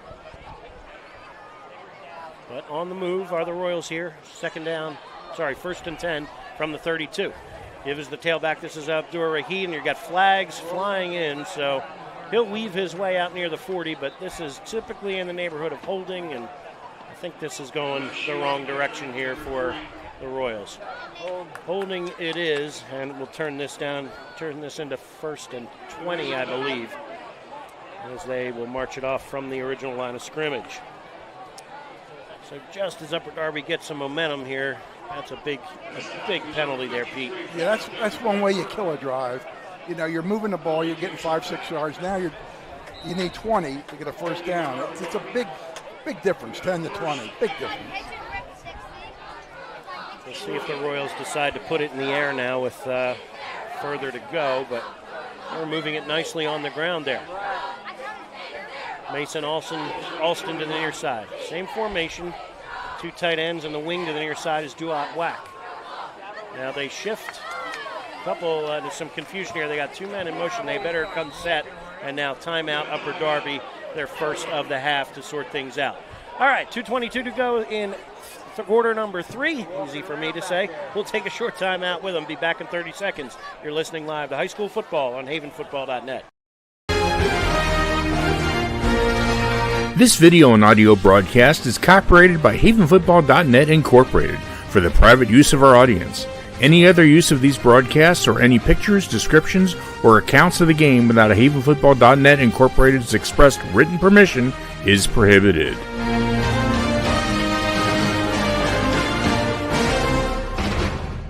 This is Merrill Reese, voice of the Philadelphia Eagles, and you're listening to High School Football right here on havenfootball.net. Welcome back to Wallingford. Strath Haven leading Upper Darby 14-0, but the first drive of the Panthers for the Panthers in this third quarter ends up with a fumble at the Upper Darby 5, and now the Royals trying to turn the tables a little bit and cut the lead in half. Still a long way to go now, 1st and 20 from their own 22 after the 10-yard holding penalty. They open with 3 wide receivers. They fake the jet sweep. Fired, it is deflected and nearly intercepted. Cole Haley got a hand on it as they faked the jet to Whack, and a little dump over the middle, and Haley got a hand, maybe 2 hands on it. Oh, so close to the Panthers' second pick of the night. Yeah, it hit Haley really hard in his hands. Those are kind of hard to hold on to, but nice play anyway, just to stop the pass. Sally now 3 of 10 throwing it tonight. 3 of 11, rather. And we'll see what they come up with on 2nd down and 20. That was right the first time. 3 out of 10 for 45 yards. All right, Spicer split to the far side. Panthers roll some coverage over towards him. Back to pass, they come to the near side. Fire to the outs and diving grab, I believe, made by Mason Alston. Yes, they'll mark it with a catch. Terrific catch by Alston out of the 30-yard line. Sally threw it in one of the only spots he could, away from coverage, and Alston had to lay out to haul it in. Gain of 8 on the play. Turns it into 3rd down and about 12. Yeah, that catch is that's the kind you have to review sometimes at the next level. But right here in front of the official, he had a better look at it than we did as he was obscured by the Panther players on the sideline. All right, the 3rd and 12 here for Upper Darby. Trying to get something positive going here. Spicer to the near side. Panthers roll coverage there to double him up. They go back to the far side. Down, looking at the hash mark, incomplete. Panthers with good coverage over there. Quinkel in the neighborhood, and it falls to the turf, intended for Alston. So, Sally and the offense will head back to the sideline on 4th and 12. Upper Darby did well to get it, move the ball out of the shadow of their own goalposts, of course. You know what killed them? That's holding penalty. Yes. That basically killed the drive. Took them away from their run game as well. They ran as much as it's chewing up clock. They were getting positive yardage from the 5 out to about the 32, and then suddenly 1st and 20 doesn't feel so good. All right, clock stopped here with 1:22 to go in the 3rd quarter. Quinkel awaits the punt along with Jake Plunkett near midfield. Tajay Bird, high snap, he hauls it in, steps into it, and is nearly blocked by Milligan. High end-over-end punt. It will take a sideways roll and now roll in Haven's favor onto Upper Darby's side of the 50. It'll be down there at the 45-yard line, and Milligan has been so close to blocking a couple tonight. Yeah, he's taking an angle that's a little off. I don't think he wants to get roughing the kicker. Right. If he'd have went right for the kicker there, he would have got that one. So they net only 13 on the punt, as the Panthers will take over 1st and 10 in Upper Darby territory at the 45-yard line. 1:08 to go here in quarter number 3.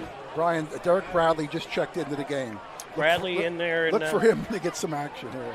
He's in the backfield with Mudrick, and now he shifts wing to the far side. On 1st down, they fake, and they go with a Mustang sweep to this near side. Bradley, the Royals were ready for that one. He goes next to nowhere there, and just too many white jerseys for Faraball to block there. Yeah. Bradley stays in the game here. Checks out for Hudson. Loss of a yard on the play. Brings up 2nd down and 11. All right. From the 46 now. Panthers at the near hash. Ali wing to the near side. Hudson in the backfield.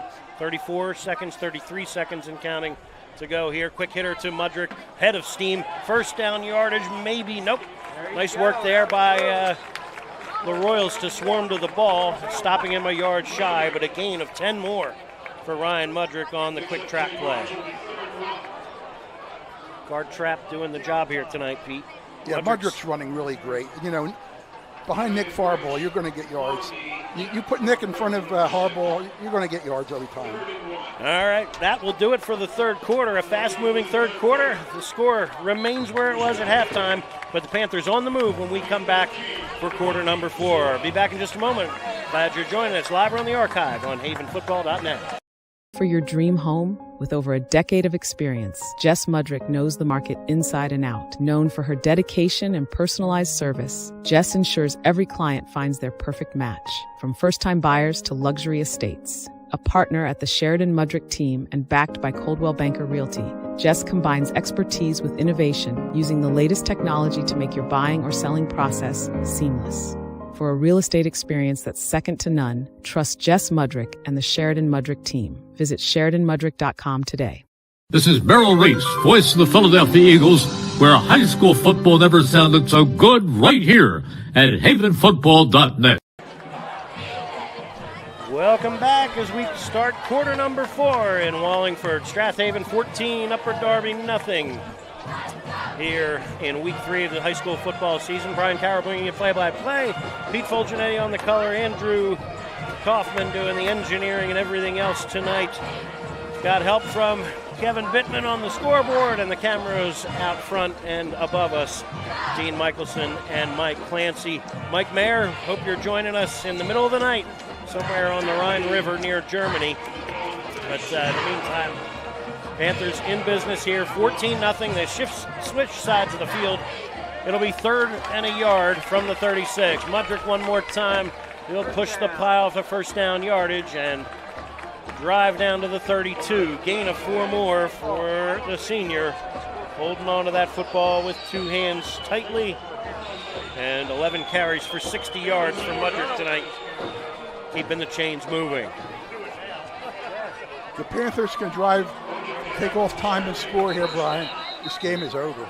Okay, Paul Oblek goes down in the huddle, so this hopefully is nothing too serious. It'll be J.P. Redmond checking into the game for him in a moment, but the injury timeout here for the Panthers will take a short one with them, I guess. We'll see if, well, no, you know what? Let's stay here. This might be quick, as Oblek will be, he's back on his feet here and need to maybe hydrate a little bit. It's going both ways tonight.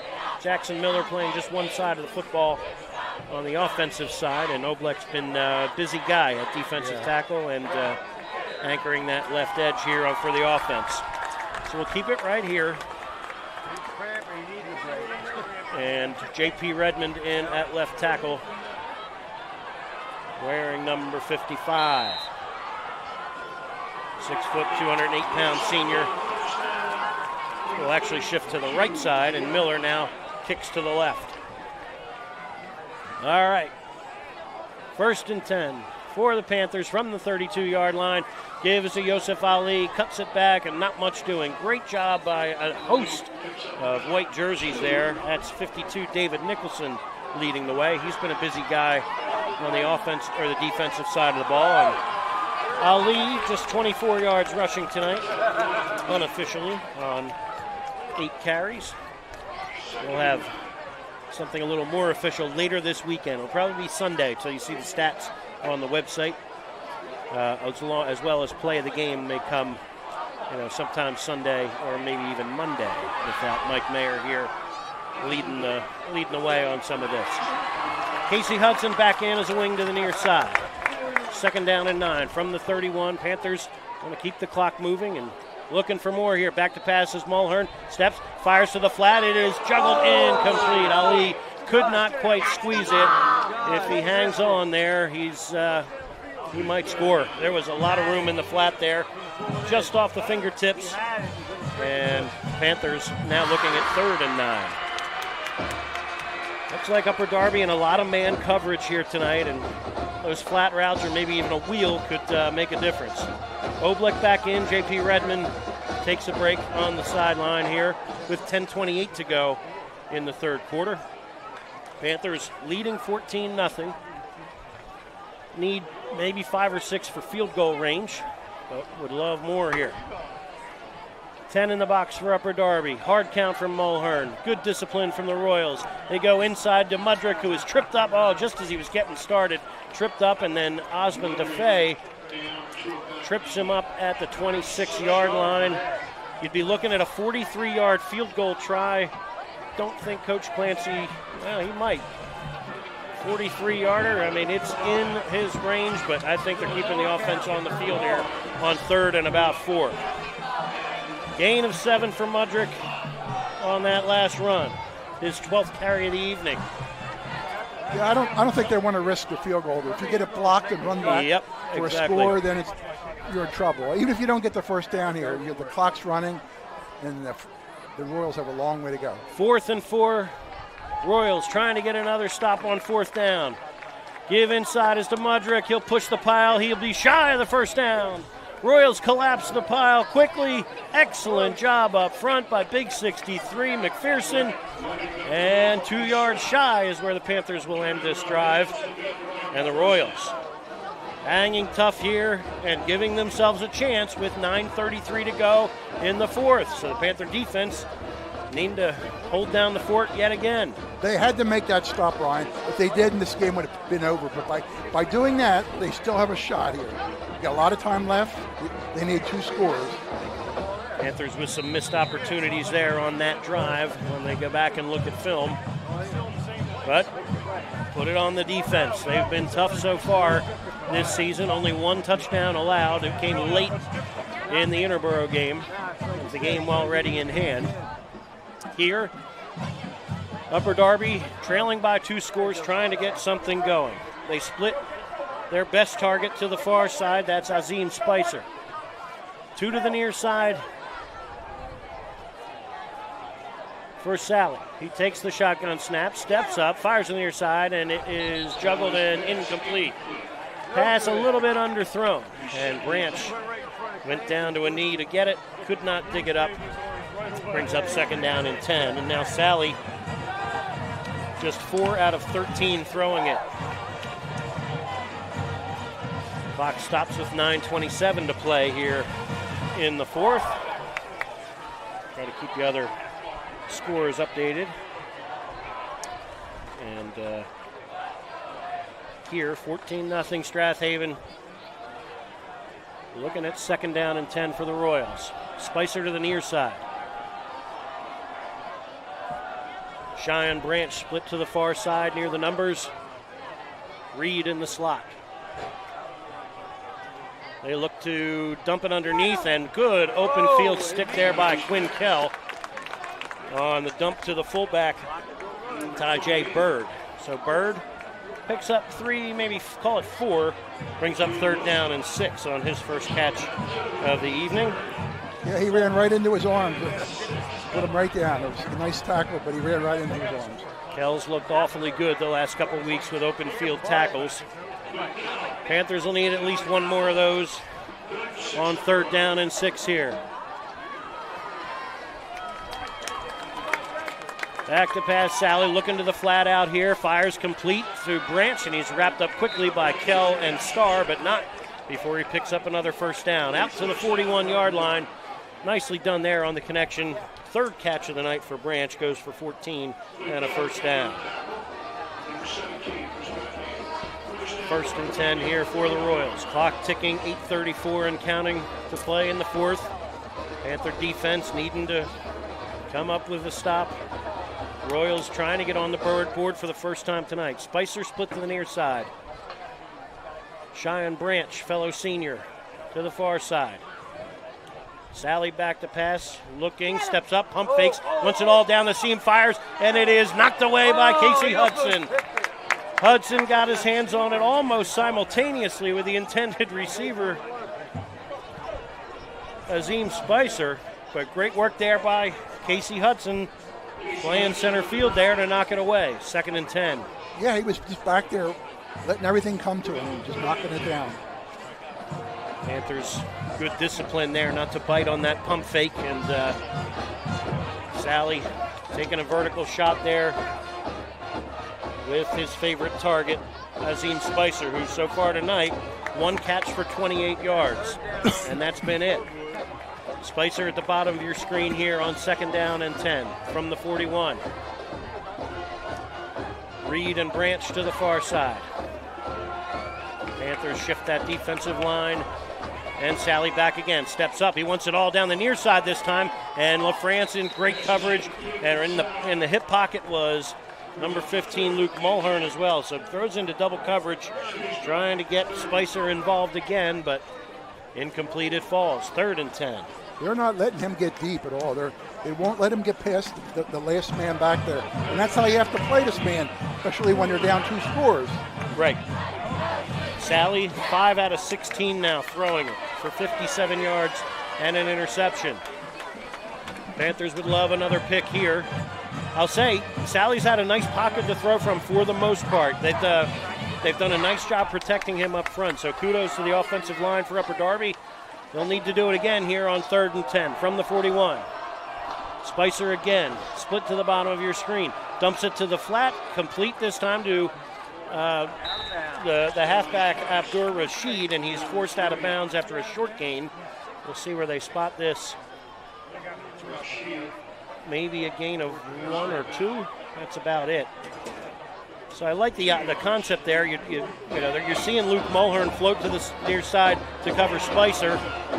Let him bail out and throw it in behind him, but way to crash down there by the Panther defense and rally to the ball. Upper Darby's trying to get men isolated out in space. The Haven defense is not allowing it. They're closing extremely fast and making the play. Spicer to the far side on 4th and 9. Panther defense trying to get off the field. Sally back one more time, steps up, he's grabbed, he fires it, it is knocked away again, nearly intercepted by Burke.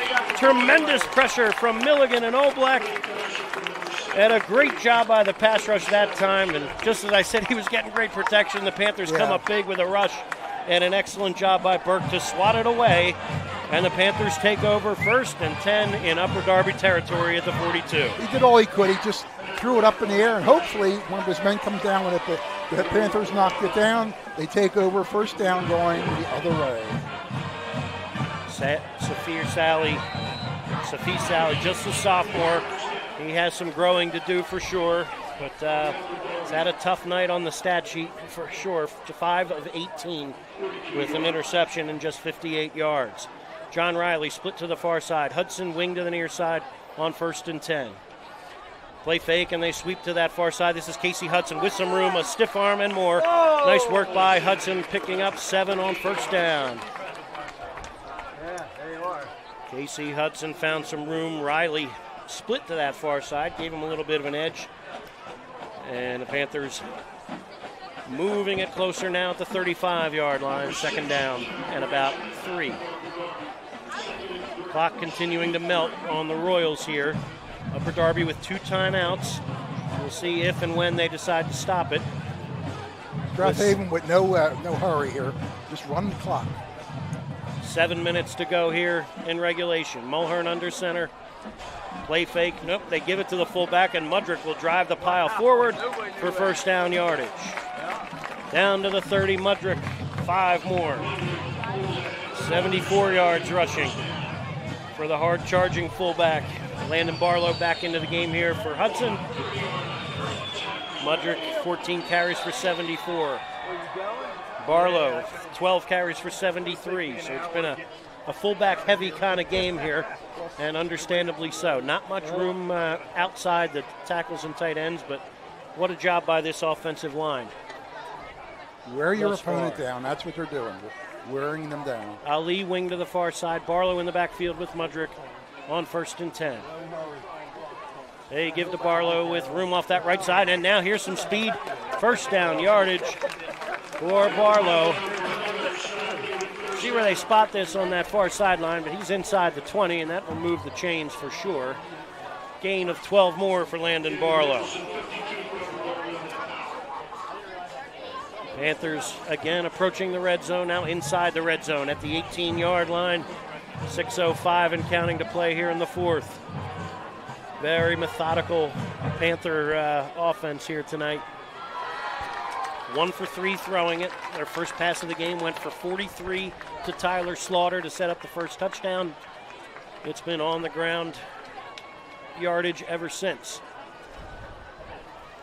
Mulhern under center on 1st and 10. From the 18, turns, play fake, and they will look to throw it. Now Mulhern's going to keep it himself. Turns the corner at the 20, has a blocker in front. Smartly steps out of bounds near the 10. We'll see where they spot it. That's near 1st down yardage. Taking no chances there. Luke Mulhern just turned on the jets and moves it to about the 10. Excellent job there by the senior. Good decision making. Good decision to get out of bounds. There's no reason to take a hit there, risk an injury. You get your yards, you get out of bounds. 2nd and 1. Gain of 9 there for the senior Luke Mulhern. Tyler Slaughter, tight end to the far side. Yosef Ali, the wing behind him. On 2nd and 1, Mudrick straight ahead. 1st down yardage and more, down to the 2-yard line. Maybe the 1, Ryan Mudrick. picks up 9, and it'll be 1st and goal to go. So far this season, this is Mudrick's best game. He's really excelling, and he's running against a bigger line than he's faced in the last 2 games. Excellent game by Mudrick. And the big boys in front of him. Not as big as Upper Darby, but man, these kids are athletic and quick. Good first step from this offensive line. And when I say that, that includes the tight ends. John Riley and Tyler Slaughter have been terrific with the blocking on the edges. 1st and goal to go from the 1. Mudrick is your fullback. Barlow alongside of him. It's Mudrick off the left side into the end zone for the touchdown. Panthers, 4:45 to go here in the 4th. And that, folks, may have just slammed the door. Good job, guys. Ryan Mudrick with his 3rd rushing touchdown of the season. And Matt Steyer on to attempt his 3rd extra point of the evening. 4:44 is what the game clock reads here in the 4th.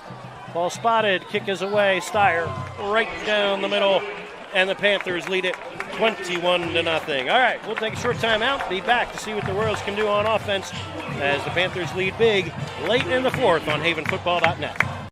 Nagging soft tissue injury, chronic joint pain? Give Rose Tree Wellness Center a call and see Dr. Tom O'Brien for a complete diagnosis and treatment. Dr. O'Brien specializes in active release techniques, ART. ART can deal with many issues, including chronic shoulder, knee, and ankle pain. Rose Tree Wellness Center also offers a complete series of massage therapy as well as general chiropractic care. Don't spend another day in pain. Call 610-789-5555 and make an appointment today. This is Merrill Reese, voice of the Philadelphia Eagles, and you're listening to high school football right here on Haven Football. 4:44 is what remains here in quarter number 4. Strath Haven leading 21-0 as Ryan Mudrick, 84 yards rushing tonight, and his first touchdown of the evening comes from 1 yard out, and may have just slammed the door on the Royals here. Tim, see what Upper Darby can come up with here in the kick game, but Matt Steyer's not giving him much of a chance. A couple of kickoffs went deep into the end zone. Another one, Panthers coverage unit stopped them at the 10-yard line, so here we go. Steyer trying to send another one deep here. Low line drive kick. It'll bounce over the head and away from Duat Black. And the 3rd touchback of the evening for Matt Steyer has given the Panthers defense a chance to really pin this thing down, Pete. Yeah, what a kick. Now that one didn't go high. It was like a line drive, but it bounced over the return man's hand and rolled into the end zone. 3 touchbacks for Steyer. Excellent night of kicking. The Royals trying to pick up some momentum here. It'll take something pretty remarkable to turn it around completely on the scoreboard, but look, it's early season. You've got a young quarterback in there. You want to build something positive here to say, all right, we're going to take some momentum into this O'Hara matchup next Friday. Yeah, then they'd like to get a score. They don't want to see a 0 up there. They want to at least see some points. Zacharian Reed and Mustafa Dabo, receivers to this near side.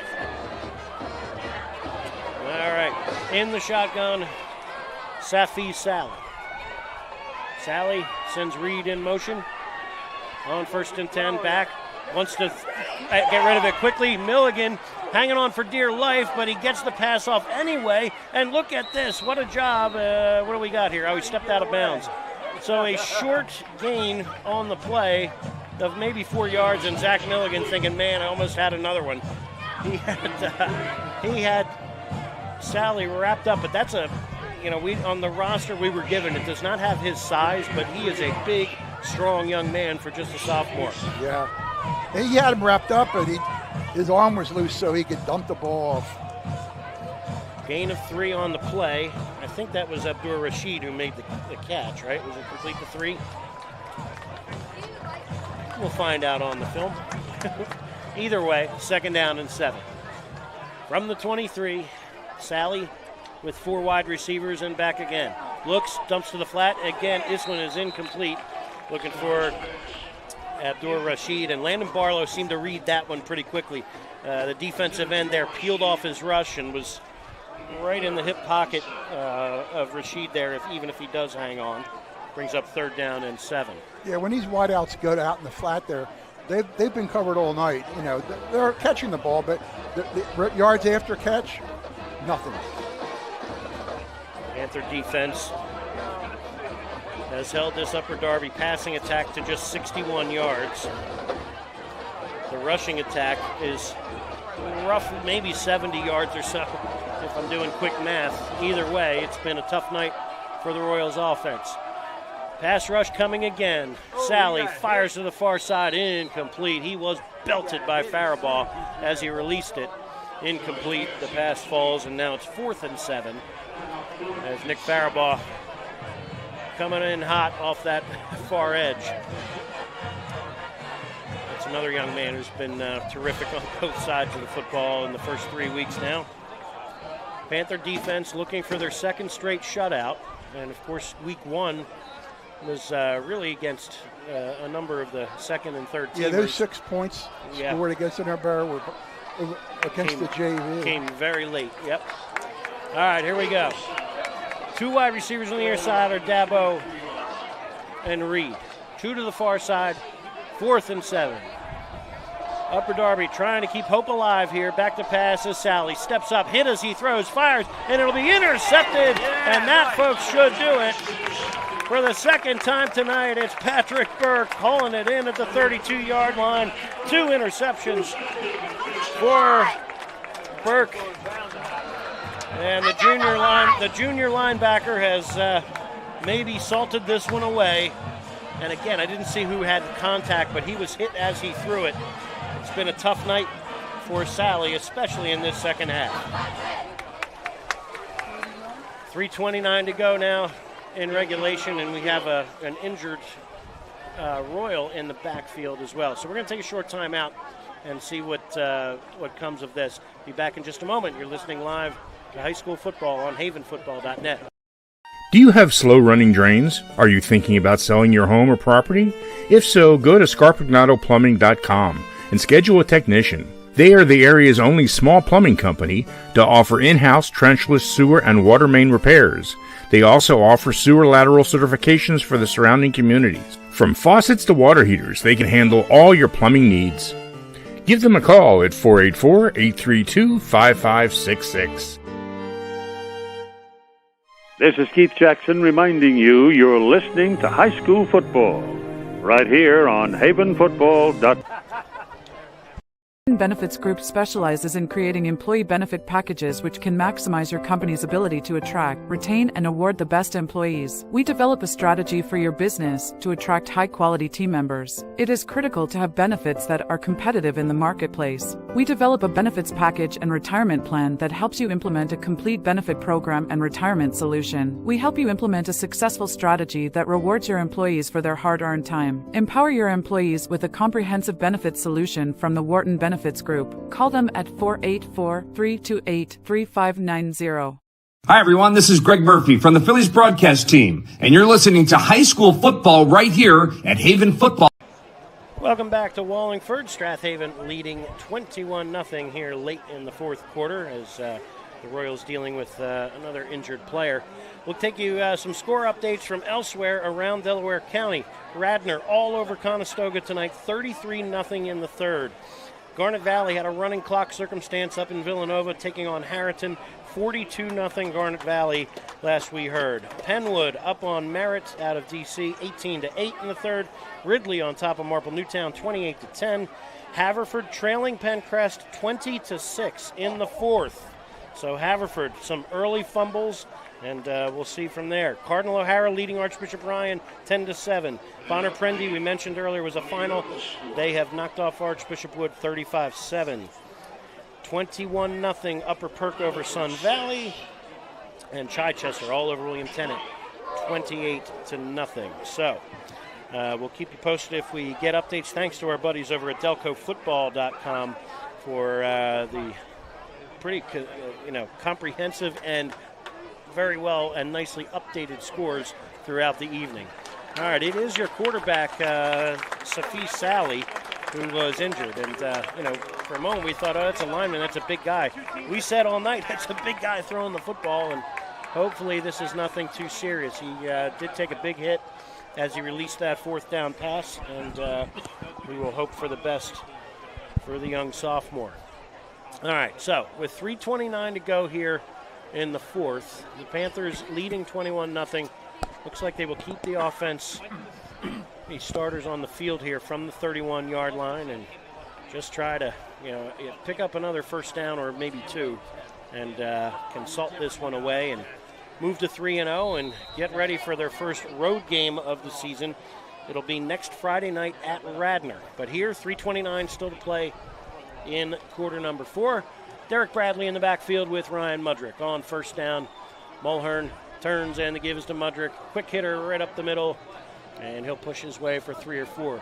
Good to see Big 72 back in the game. He went out with an injury earlier, but Nicholas Dupriest back in at defensive tackle. Osman Dafe on the tackle there of Mudrick. That young man has had some interest as well. That's a talented and quick linebacker. He's been in on a number of tackles tonight. He had a sack last week. Eastern Michigan has offered, among others. Second down, and call it 6 or 7, I guess. Call it 7. Wing to the near side, Derek Bradley. Ali in the backfield with Mudrick. 2 tight end set on 2nd and 7. Play fake, nope, they give it inside to the fullback for a couple. Forward progress from Mudrick maybe gives him the 26 for a gain of 2 more. Clock continues to shrink. 2:26, 2:25. That'll bring up 3rd down and 4. Upper Darby with just 2 timeouts remaining, but does not seem like that would be necessary at this point. Yeah, and I think Coach Clancy doesn't want to rub it in either. I think this is probably going to be our final score. And if they can pick up a first down here and continue to milk the clock, you may only see one more meaningful snap, and then Mulhern perhaps taking a knee. All right, Panthers on 3rd and 4 from the 26. Mulhern under center. Turn, give is to Bradley. Loses the football on the handoff. Scramble for it, and pouncing on it is Azim Spicer. So they never quite had the handoff. Panthers with, if as much as right now a 21-0 shutout looks good, if there's anything that will drive Coach Clancy nuts, it's a couple of turnovers. So they've had 2 interceptions in the on the defensive side, but they've given it away twice on fumbles tonight.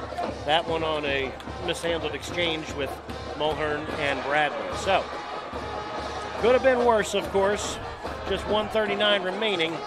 And Upper Darby now, I would think, is going to trot a different quarterback out there, as Sally was hobbled off the last we saw. All right. So, keep an eye on this to see who takes the snap. Okay, could be number 14, Tyler Freeman, maybe. Bird checks out. All right, and Tyler Freeman, wearing number 14, a sophomore. He stands in the pistol here on 1st and 10 from the 33-yard line.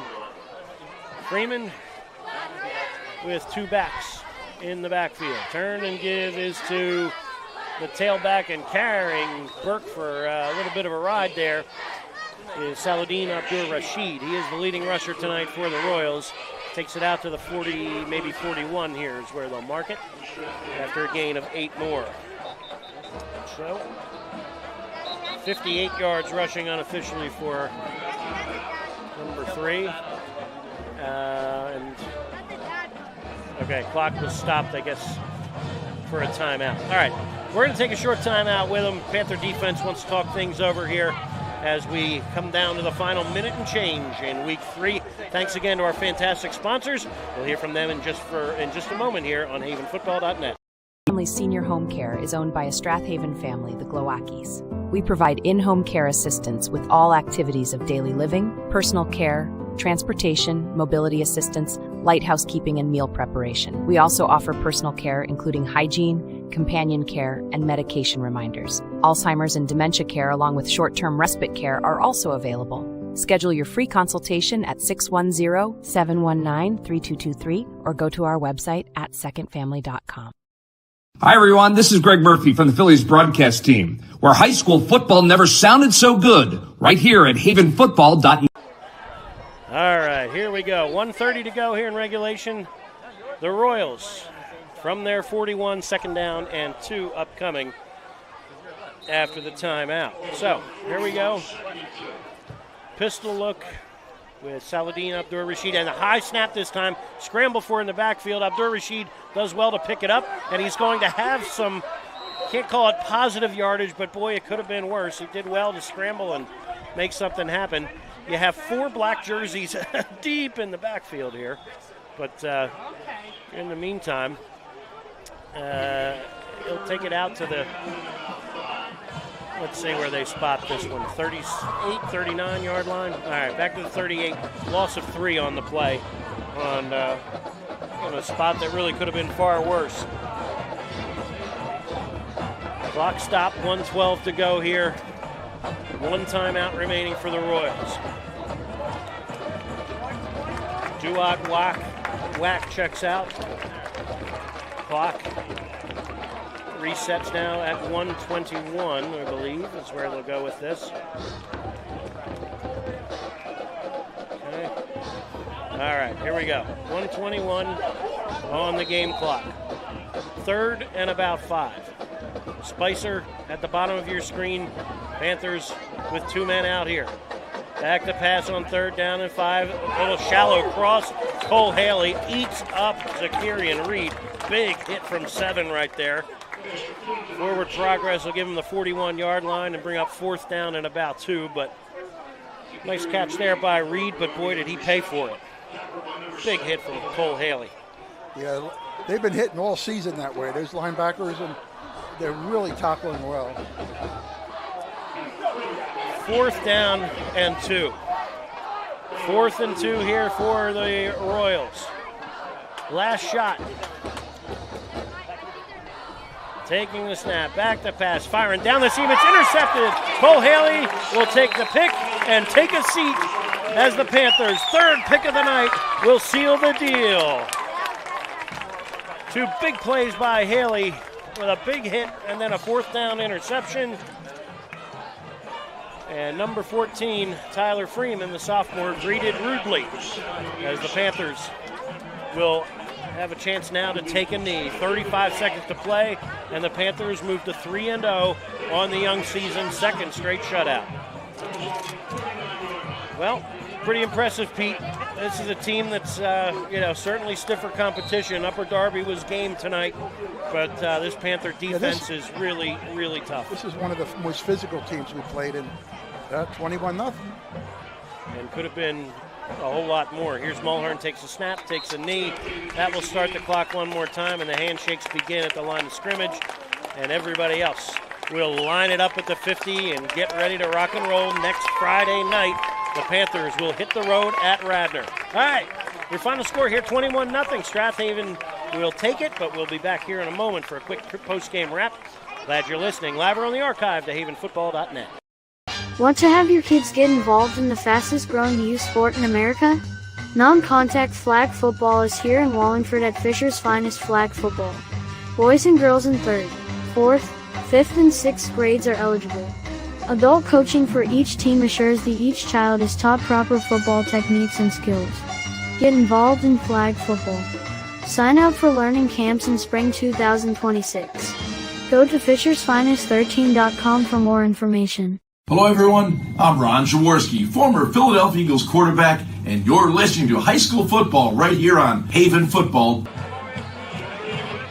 Welcome back to George L. King Field. Strath Haven 21, Upper Darby nothing, as the Royals were hoping to make a statement here with an early Central League victory, but Panther defense just wasn't having it. A tremendous performance from the Panther defense, holding Upper Darby to 78 yards in total in the first half, and got a little better in the second half, but a lot of it when the game was really no longer in question. And what a job by the Silver and Blacks defensive unit tonight. And the offense, very methodical. Look, 2 turnovers never feels good, especially one at the 5-yard line. But, the offense did what they had to do, Pete. Yeah, they controlled the ball, ran the clock. Again, I've been saying this every game. This team has teams. It's not the biggest Haven team, but it's one of the quickest ones.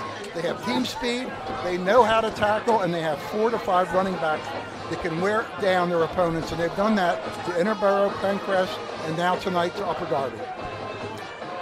Upper Darby falls to 1-2. They will take it to the road one more time next week. They'll finally get a home game 2 weeks from now, but they'll be at Cardinal O'Hara in Springfield next Friday night. Panthers will be on the road at Radnor, and Radnor, last we saw, was up 33-0 on Conestoga tonight, so the Raptors will come in with a little bit of momentum as well, so we'll see what happens there. Radnor moved to 2-1 on the evening, and hey, nothing's ever easy in the Central League, Pete. Nah, every week could be a different game, but it's an exciting league. There's great matchups, and it's been that way for years. But Coach Clancy has quite a record. It's amazing. Like, what is it, 380 now? Whatever. He just keeps winning, and every year there's different players. But when you watch the formations, the way they run the ball, it looks like the same guys every year. But it's not. They're just well trained, and this team knows how to score. 370 career wins now for Coach Clancy, 303 of them here at Strath Haven since 1991 in his 35th season. Thanks again to Linnell Mosley and everybody here at Strath Haven. Tremendous job. We always love being here, and to have it 3 weeks in a row, it's been awesome. We'll hit the road next week and be back again soon. Thanks again to Mike Clancy and Dean Michelson on the cameras. Great job tonight, as always. Kevin Bittman on the scoreboard, fantastic job. It's a nice little perk here on the home field especially. And Pete Fulgenetti, great job with the the color and the halftime chatter as well. Andrew Kaufman did everything else tonight. Thank you for getting everything set up here in the absence of Mike Mayer. But Andrew will have the stats ready later this weekend. Not quite tomorrow morning, but we'll have some other things updated by probably Sunday if you want to check things out for things like play of the game, maybe some articles. There was a tremendous article on Coach Clancy in the Philadelphia Inquirer that just popped out this afternoon. We'll try to get that posted as well. So, for everybody here at Strath Haven, thank you for joining us live or on the archive. Final score one more time, Panthers 21, Royals nothing. Panthers move to 3-0. We'll see you next Friday night at Radnor at 7 p.m. This is Brian Carroll signing off. Good night, everybody, and great football. This internet broadcast has been a production of HavenFootball.net Incorporated. All rights are reserved. Thanks for watching, and good night.